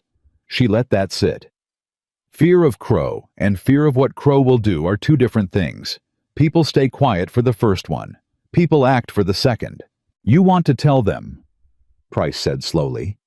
"You want to tell the people in this county that Crow is going to move against them today. I want them to have the chance to decide what they do with that information," she said. "That's different." Caleb was looking at her with something he hadn't quite felt before. Not admiration exactly, though it was adjacent to that. It was the feeling of watching someone operate at the full capacity of what they were built to do when the circumstances finally matched what they'd been built for. Like seeing a tool used correctly for the first time. "The Marsh woman," he said to Price. "Where is she?" "Her homestead is 3 miles west of here. She'll be up by now. She's a rancher. She doesn't sleep past first light." "Who else closest?" Price thought. Named 3 more names. Gave locations. Gave brief assessments of each. "This one has 2 sons. This one has a rifle and knows how to use it. This one is old, but the whole community listens to her." Caleb looked at Evelyn. "I'll go," he said. "You just rode into town and back." "Horses rested 20 minutes. That's enough." She looked at him with those gray eyes doing the calculation she always did, honest and fast and without sentiment. "Clara Marsh first," she said. "She's the one who'll bring the others." He was out the door before she finished the sentence. The next 2 hours moved, the way hours moved when everything that mattered was happening just outside the range of what any one person could see. Caleb rode west to the Marsh homestead and found Clara Marsh exactly where Price had said she'd be in the yard, working the kind of woman who had absorbed enough hard years that she'd stopped distinguishing between work and existing. She was in her 50s, built like someone who had been arguing with the land her whole life, and had mostly won with eyes that went to Caleb's face and stayed there when he told her who he was. She didn't back up, didn't reach for anything. "Caleb Walker," she said. "Yes, ma'am." "They said you killed 3 men." "They said a lot of things," he said. "Some of them were even about real events." She looked at him for a long 3 seconds. "My husband used to say that Silas Crow was the kind of man who owned the law the way other men owned livestock. Feed it work, it sell it when you're done with it." "Your husband was right," Caleb said. "My husband is dead," she said, "and Crow is trying to take the land he left me." She wiped her hands on her apron. "What do you need?" he told her. She was saddled and riding before he finished. Clara Marsh knew the county, the way people knew things they'd staked their survival on completely specifically, and without any romanticism about it. She knew which roads Crow's men used. She knew which homesteaders had lost sleep over boundary disputes. She knew who had seen what, and when, and who had been too scared to say so out loud. And she knew it turned out how to appear at a person's door at 7 in the morning and say exactly the thing that moved them from paralyzed to purposeful. By 9 o'clock, there were 11 people at the telegraph station, ranchers. A woman who had been the county's first female land claimant. 2 brothers who had been waiting 3 years for a boundary survey that Crow's men kept delaying. A retired mine foreman whose claim had been absorbed into Crow's holdings after a paperwork error that wasn't an error. Garrett, the telegraph operator, had come back, leaving his family at his sister's because he had decided that his testimony and his professional capacity were more useful at the station than his body was at a farmhouse 2 miles south. They stood in and around the small station building, and Evelyn stood among them and laid it out. Not a speech. She wasn't a speech-making person. Caleb had established that by now. She laid out facts. What the documents showed. What the federal warrant covered. What the marshals were carrying, and when they would arrive. And she told them directly that Silas Crow knew all of this, and had approximately 3 hours left in which to act, and that acting almost certainly meant coming here. The room was quiet when she finished. Then the mine foreman said, "What do you need from us?" Caleb watched Evelyn look at 11 people who had every reason to be afraid, and were choosing to be here instead, and he watched something move across her face that she controlled quickly, but not quite quickly enough for him to miss. "I need you to stay," she said. "That's all. 11 witnesses are harder to disappear than 2. And if Crow sees this many people here, he has to calculate whether moving against this station is worth creating 11 more complaints to add to a federal file that already has enough to bury him." "And if he decides it is worth it," Clara Marsh said. "Then we're all here together," Evelyn said. "And I am a federal officer of the law, and this station is federal property, and anyone who fires on it is firing on the federal government of the United States of America." She paused. "I want Crow to understand that very clearly before he makes that decision." Clara Marsh nodded once the way someone nodded when the arithmetic worked out, and they were done deliberating. The telegraph key clicked at 9:15. Evelyn read it. Her head came up. "Marshals are at the county line," she said. 3 hours early." The room shifted, not panic, the opposite. The kind of collective exhale that moved through a group of people when something they'd been holding their breath for arrived ahead of schedule. And then through the station window, they heard it. Horses. Coming from the south. More than 2 or 3. The specific gathering sound of a group of riders who were not trying to be quiet because they had decided they didn't need to be. Caleb was at the window. 12 riders. Crow's men. He recognized the ranch brand on the nearest horse from 5 years of watching from the ridge. At the front, a man in a gray coat on a gray horse, and even at this distance, even through the early morning light, the way the man sat, the horse communicated something that people like Silas Crow had spent a lifetime cultivating. The posture of someone who had never had to ask for anything twice. Crow had come himself. Caleb turned from the window. "He's here," he said. Nobody ran. Nobody reached for a door. The mine foreman moved his hand to the rifle he'd set against the wall when he came in. One of the brothers shifted his weight. Clara Marsh folded her hands in front of her, still like someone setting down something she'd been carrying for a long time. Evelyn stepped to the door. "Stay inside," Caleb said. "I'm the federal officer," she said. "Evelyn." She looked at him, and the look said something that wasn't an argument and wasn't a dismissal. It was the look of someone who understood exactly what they were walking toward, and had decided that walking toward it was what the situation required, and that this decision had been made at a level below the reach of anyone else's opinion. She opened the door and stepped out. Crow pulled his horse up 15 feet from the station entrance. His men spread behind him, not charged, not aggressive, the spread of men who were waiting for instruction. Crow himself was exactly what Caleb had built him to be in 5 years of watching from a distance. A man who looked like power, the way certain mountains looked like permanence, solid, patient, the absolute certainty of someone who had not encountered an obstacle that outlasted him. He looked at Evelyn. "Investigator Harper," he said. His voice was the voice of a man who was used to rooms adjusting to his arrival. "I'm glad to see you're alive. We were very concerned when you didn't check in." "I'm sure you were," Evelyn said. "There's been a misunderstanding," Crow said.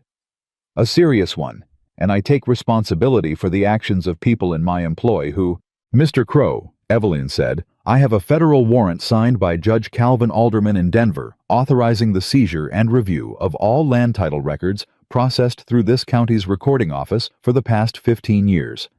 I have the county recorder in federal protective custody. I have 4 pages of reconstructed documentation of your fraudulent title operation sworn before a federal telegraph operator." She paused. And I have federal marshals, who are right now approximately 90 minutes from this station. Crow looked at her. Not with anger, with assessment. The same calculation he had been running his whole career.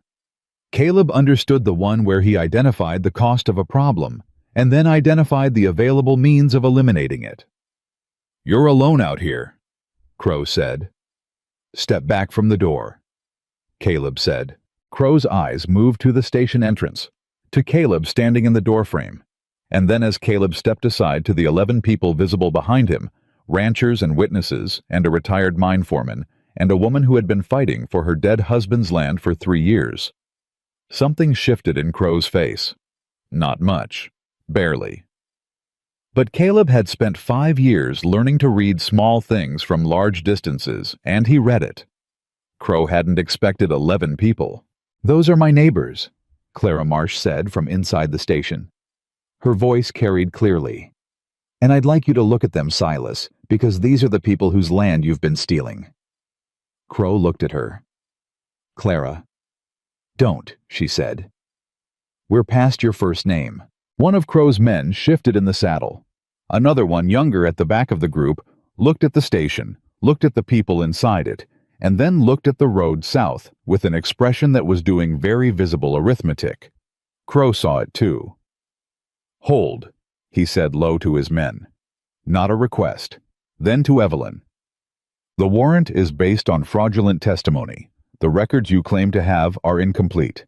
This will not survive a legal challenge. Then you'll have the opportunity to make that challenge before Judge Alderman," Evelyn said. "In federal court, in Denver, where your money doesn't operate quite the same way it does here." Crow was quiet. "The men you sent to leave me on that tree," Evelyn said, "are in federal protective custody or actively cooperating with federal investigators. The forged title documentation is in a locked federal case inside the station. The county recorder is ready to testify." She held his gaze. "What exactly are you planning to do, Mr. Crow?"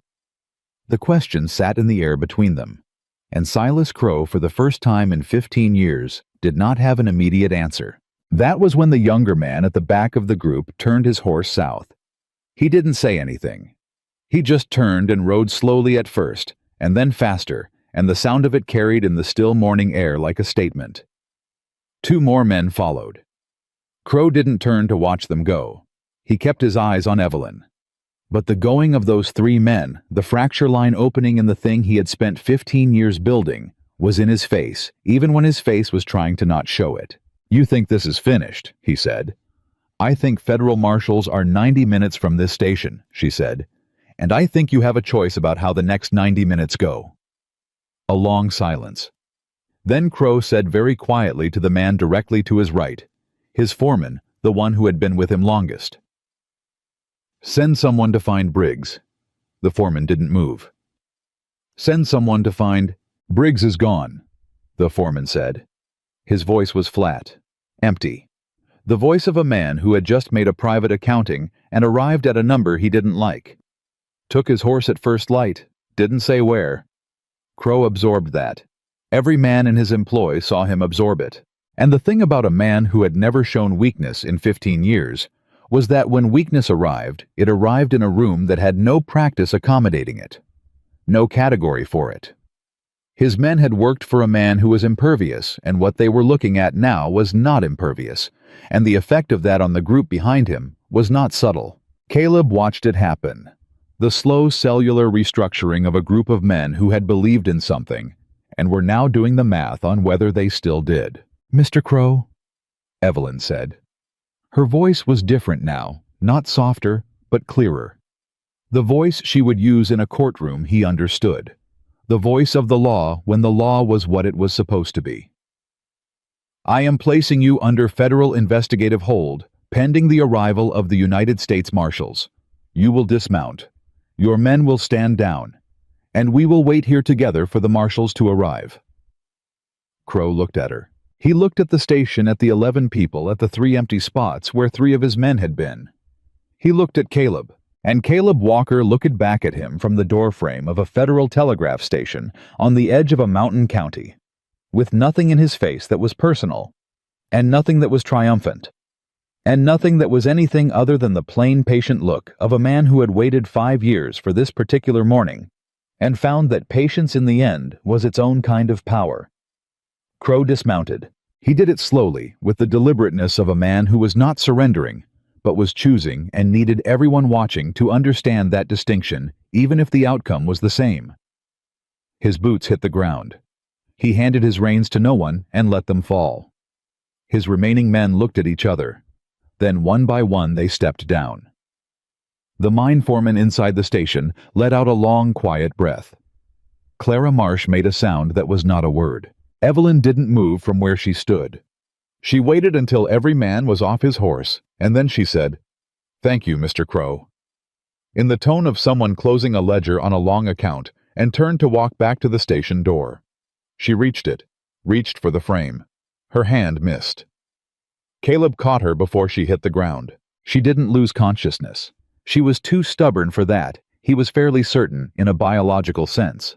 But the fever that she had been treating as a minor inconvenience for the past 12 hours had apparently been keeping its own accounting, and the moment the immediate crisis released its hold on her, the fever presented its bill. "I'm fine," she said from approximately 2 inches off the ground, his arm around her shoulders. "You're not," he said. "The marshals are 80 minutes away, and Garrett can handle the key." He got her inside, got her to the chair, got her seated with the stubborn cooperation of someone who knew the argument was lost, but wasn't going to make it easy. "Price has the documents. The witnesses are here. Crow is off his horse." He crouched in front of her, so she had to look at him instead of the door. "Evelyn, it's done." She looked at him. The gray eyes were bright with fever, and with something else, the particular brightness of a person who had run everything they had into a single sustained effort and was now for the first time being given permission to stop. "The families," she said. "Crow's fraudulent titles there are 43 parcels. Those families need to know their land is protected pending the federal review." "One thing at a time," he said. "That is one thing," she said. "That's the thing all of this was for, not Crow. The families." He looked at her. "I know," he said quietly. "I know that's what it was for." She held his gaze. Something in her face settled, not defeat, the opposite. The thing that settled in a face when it found something solid to rest against.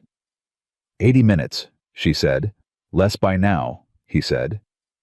"Stay close," she said. "I'm not going anywhere," he said. Outside, Silas Crow stood in the dirt beside his horse with his hands at his sides, and the morning coming on around him. Patient and indifferent. The way the mountain had always been. Patient and indifferent. The same mountain that had kept a man for 5 years, like a secret, like a weapon, like a piece in a game that had just finally been played out. The telegraph key clicked. Garrett read it and looked up with the expression of a man delivering something he had been hoping to deliver for a long time. "Marshals at the North Fork," he said. 60 minutes. The 60 minutes felt like 6. Evelyn sat in the chair by the telegraph key, with the fever doing what fevers did when they had been ignored long enough, making themselves impossible to ignore any further. Her hands were steady when she needed them steady. When she didn't need them for anything specific, they shook fine and fast, the way a tuning fork shook after you struck it. She had stopped pretending not to notice. That was something Caleb thought. Progress may be in the direction of letting the situation be what it was instead of what she needed it to be. Outside, Crow's remaining men had arranged themselves in the particular way of people who were no longer a unified force, but hadn't yet accepted being individuals, clustered loosely talking in low voices, the occasional glance at their employer, who stood separate from all of them, and had not spoken since dismounting. Crow himself had found a post to lean against, and was leaning against it with his arms folded and his eyes on the middle distance, performing a composure that was costing him considerably more than composure usually cost. Caleb watched him through the window. Price came up beside him. "He's calculating," Price said quietly. "He's been calculating since he got off that horse. What he can still control, what testimony can be challenged, what deals might still be available." He paused. "He's spent 15 years getting out of things. He doesn't know yet how to be inside something he can't get out of." He's going to try something, Caleb said. He's going to try something with words, Price said. That's all he has left. He'll try to negotiate, offer up smaller men to protect himself, suggest cooperative arrangements with the federal investigators. He looked at Caleb. He's going to try to make himself useful. Can he? Price thought about it honestly. Some of the men he can give up are genuinely significant. The sheriff, the territorial office contact. There are judges county level, but still. He paused. A prosecutor who knows what he's doing could use Crow's cooperation to build a much larger case. And Crow walks. Crow reduces his exposure, Price said carefully. It's not the same as walking, but it's not what those families outside deserve either. Caleb looked at the post where Crow was leaning, at the arms folded across the chest, at the eyes that were still even now moving through calculations. That's Evelyn's problem to navigate, he said. And the judge's, not mine. No, Price agreed. Yours was getting us all here.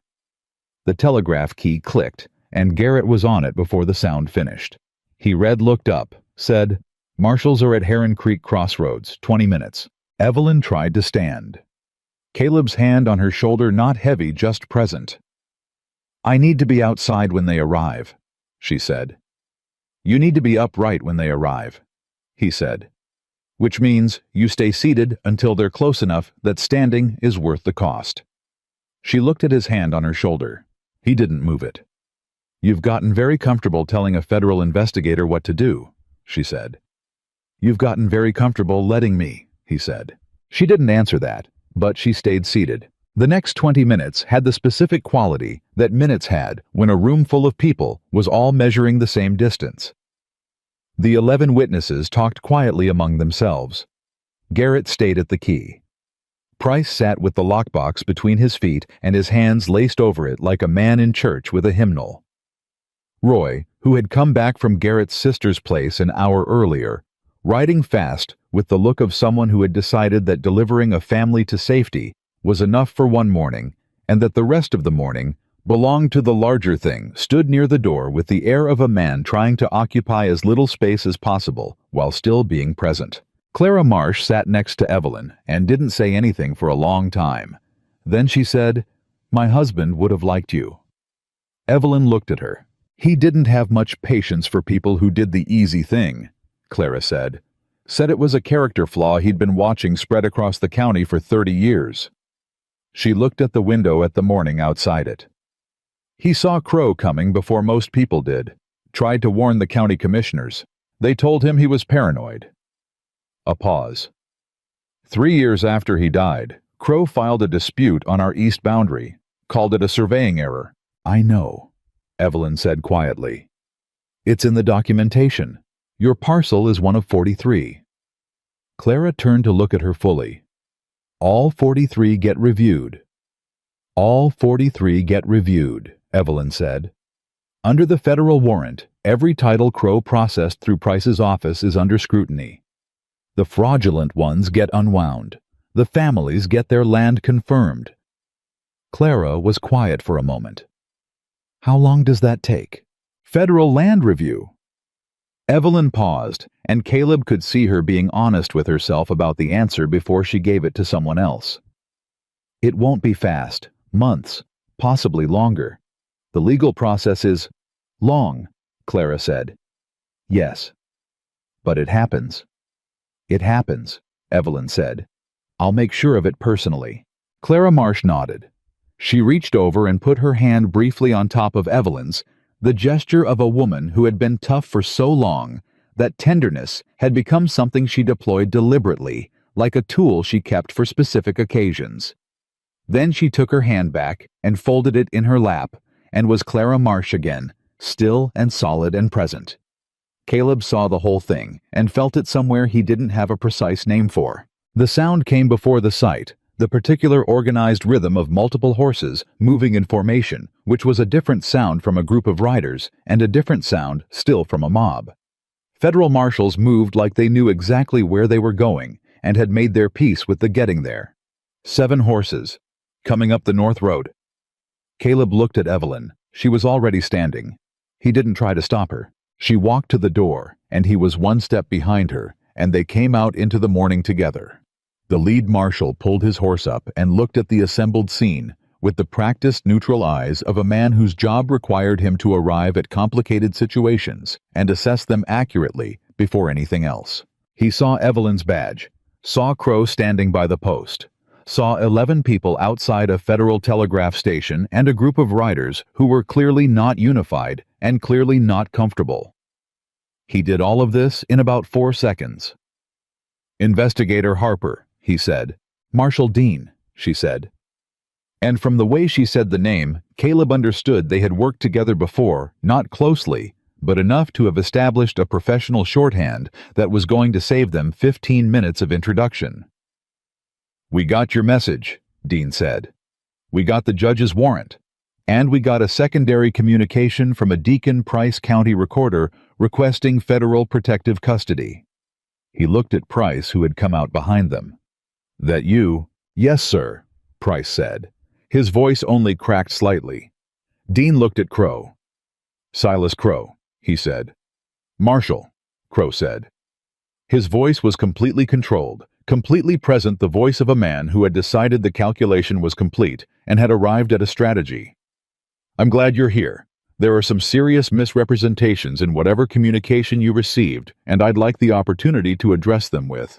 "Mr. Crow," Dean said, "I have a federal warrant. We can talk about representations and misrepresentations in front of a judge." He looked at 2 of his men. "Take him." Crow didn't resist.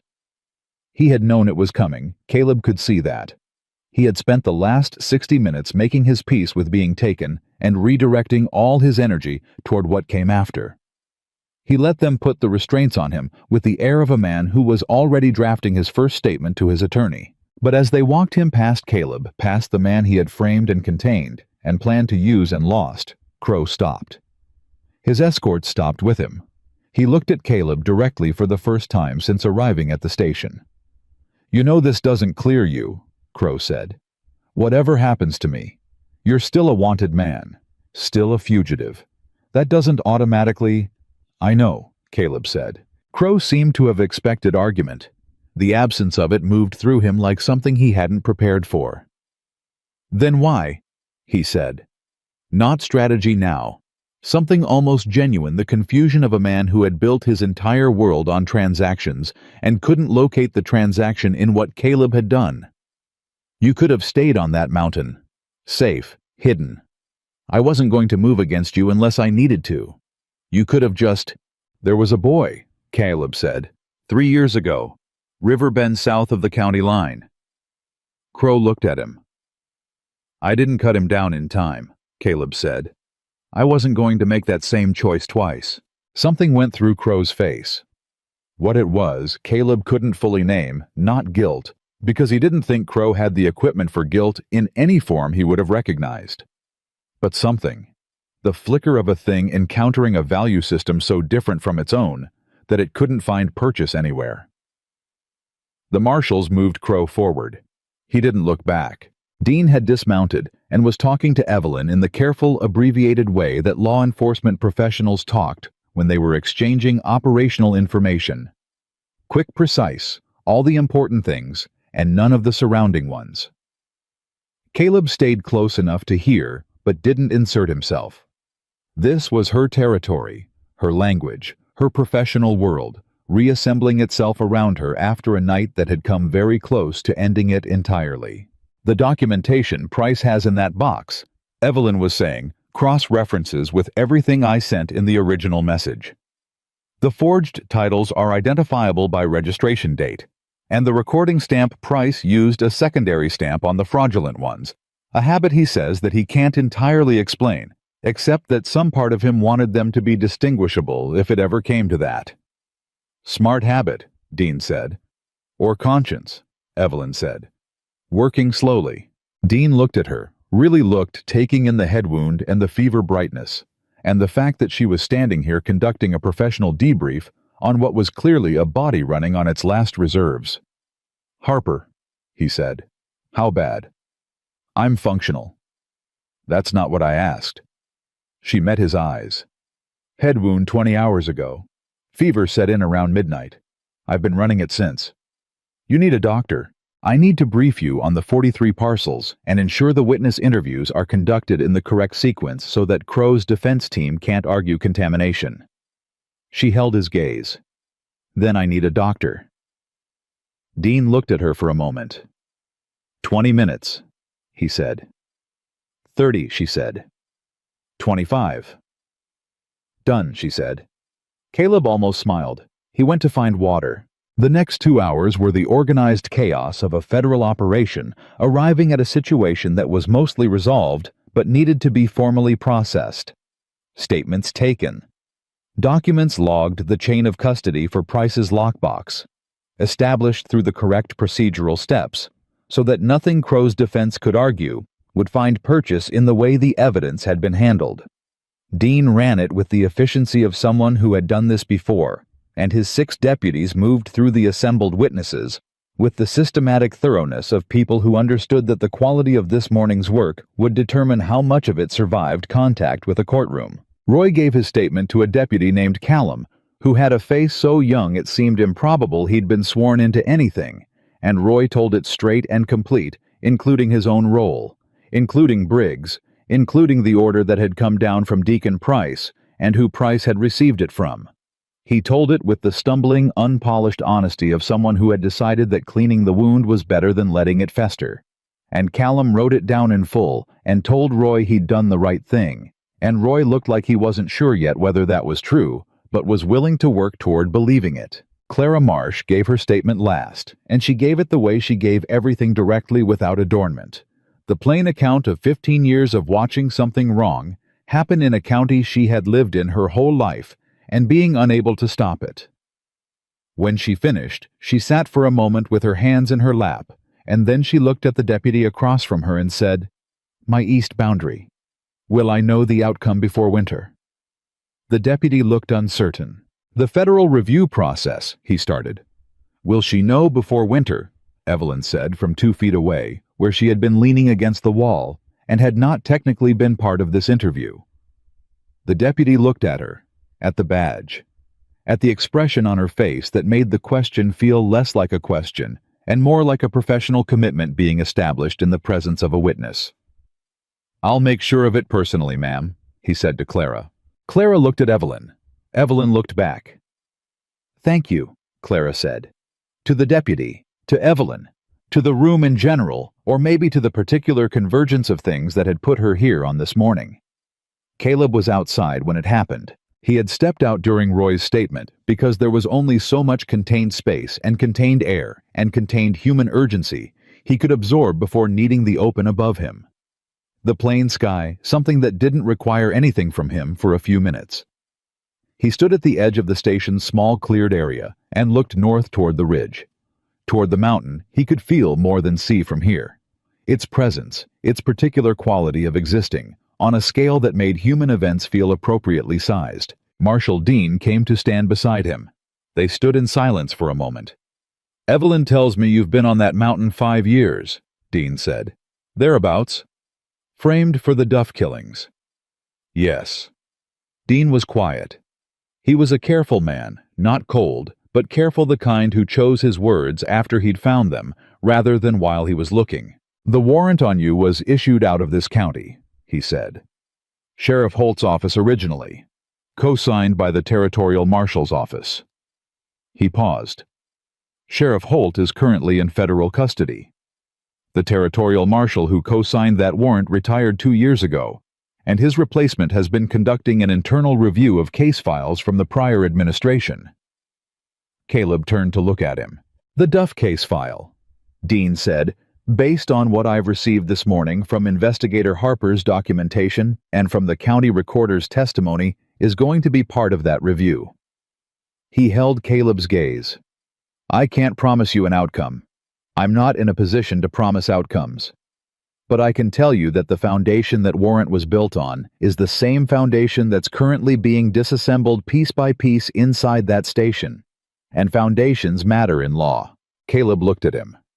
5 years was a long time to carry a thing. Long enough that you stopped noticing the weight of it most of the time. It just became the weight of being you, the constant that everything else adjusted around. The warrant, the mountain, the particular careful isolation of a man who had learned not to want anything he couldn't have. How long? Caleb said. Caleb. Case review given the scope of what we're looking at. Dean thought about it honestly. 6 months. Could be 8. Federal process doesn't move fast. No, Caleb said. It doesn't. But it moves, Dean said. When someone points it in the right direction, it moves. Caleb looked back toward the mountain. 6 months. 8 months. He had done 5 years. He could do 8 months. Except that 8 months of what exactly was the question that immediately followed 8 months on the mountain again, isolated, waiting in the same suspended state of existing, but not living. That had been his life since the day he ran from a scene he hadn't caused. Going back to the cabin felt now like going backward, in a way it hadn't felt before. The cabin had been survival. Going back to it now with everything that had happened in the last 18 hours would be something with a different name. I have a question, Caleb said. All right. The federal review, while it's ongoing, am I... He stopped, found the right word. Am I still a fugitive? Dean looked at him carefully.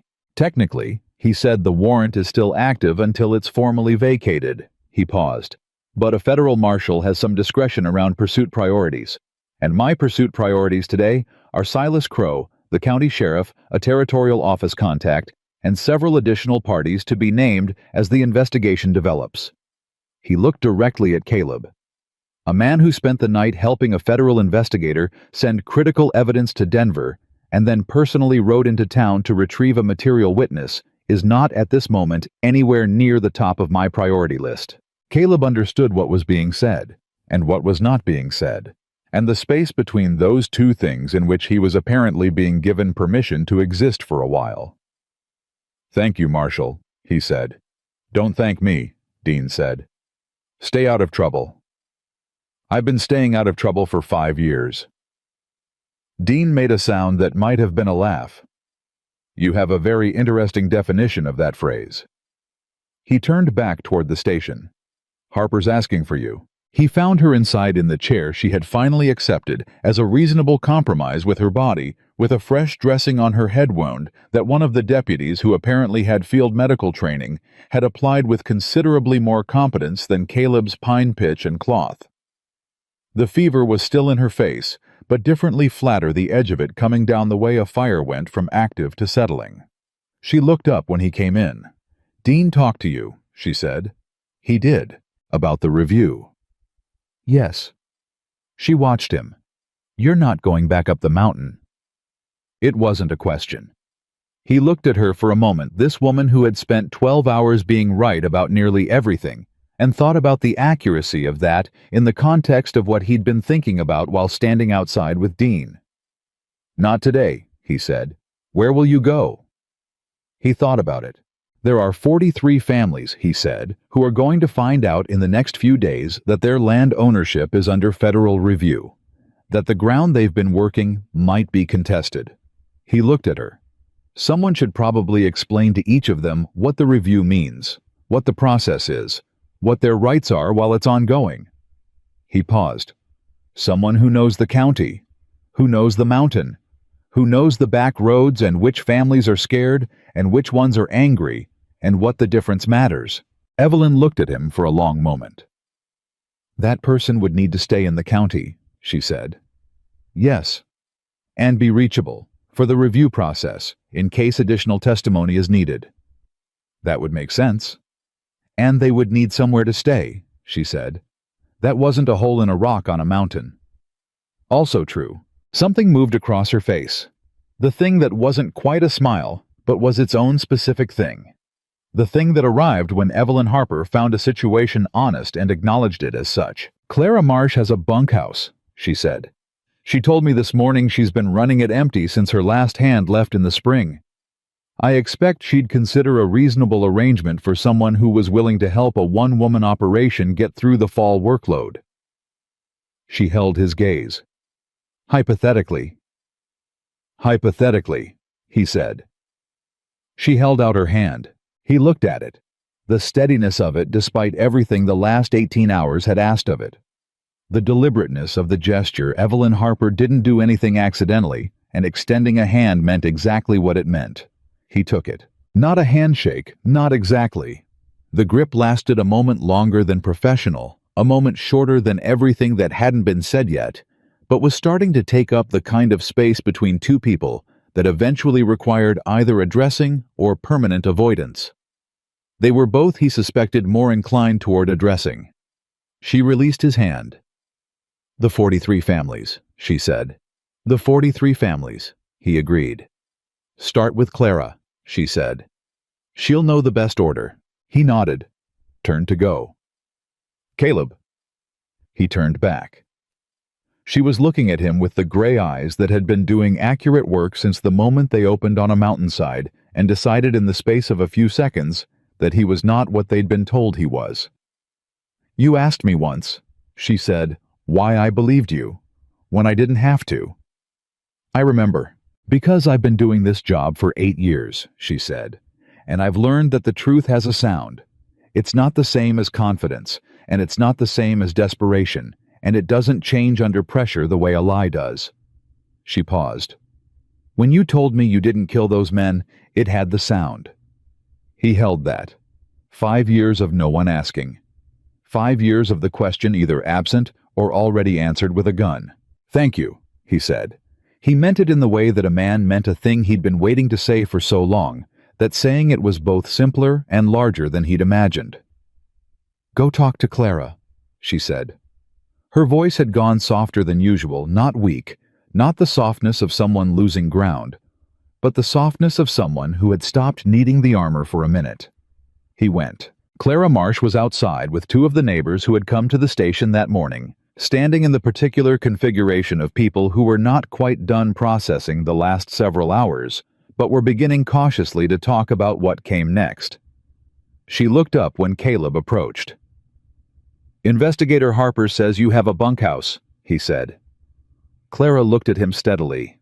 "I do," she said. "I'm told you might consider an arrangement, through the fall, someone to help with the workload. Can you work cattle?" "I can work cattle." "Can you ride fence?" "Yes, ma'am." "Can you do it without spending half the day up on a ridge, staring at the horizon like you're waiting for something?" He thought about that. "I might need some time to break that habit," he said honestly. Clara looked at him for a moment.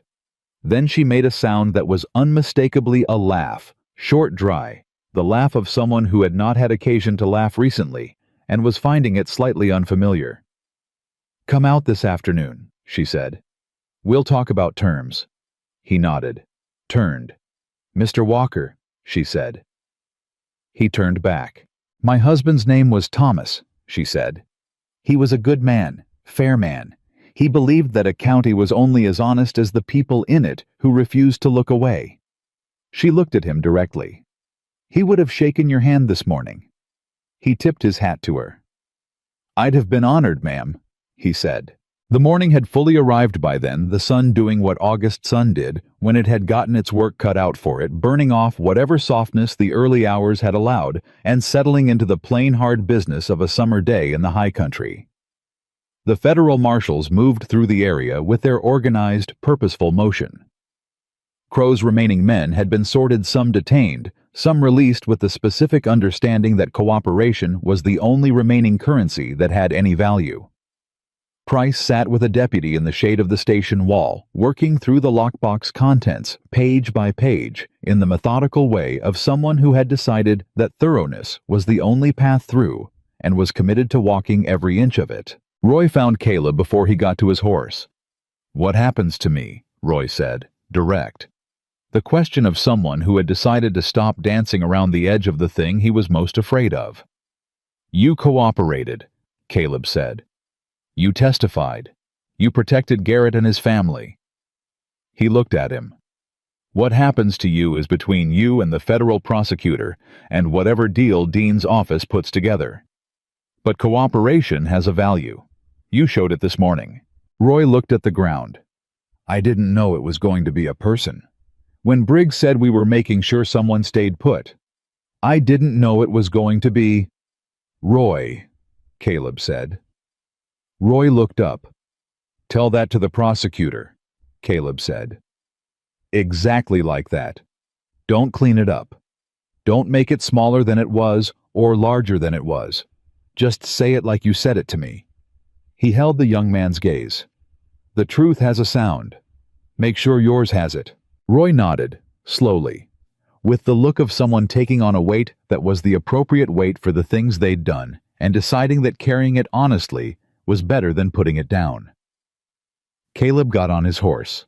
He looked back at the station once. Through the window, the lamplight inside the shapes of people moving through the work that the morning had created for them. And Evelyn in the chair, talking to Dean. One hand moving in the particular gesture she used when she was making a point she needed to make sure landed the fever still in her face and the certainty in her eyes, doing the thing she was built to do in the world that had almost taken her off the board. She didn't look up when he looked at her, but she knew he was there. He turned north toward Clara Marsh's homestead, toward 43 families who needed someone to knock on their doors and explain what federal land review meant in plain language, toward a bunkhouse that was empty and a valley that was for the first time in 15 years not entirely owned by Silas Crow. The mountain was still there behind him. It would always be there. But a man on a horse moving toward something was a different thing entirely from a man on a ridge watching everything he couldn't touch. Caleb Walker had spent 5 years surviving. It was time to start living. And the mountain, patient and indifferent as it had always been, watched him ride away without a word. The same way it watched everything that moved across its face. The way it had watched him arrive 5 years ago, with nothing but the clothes on his back and a name that had been made into a lie. He was still that man. But the lie was finished, and the name was his again, was his.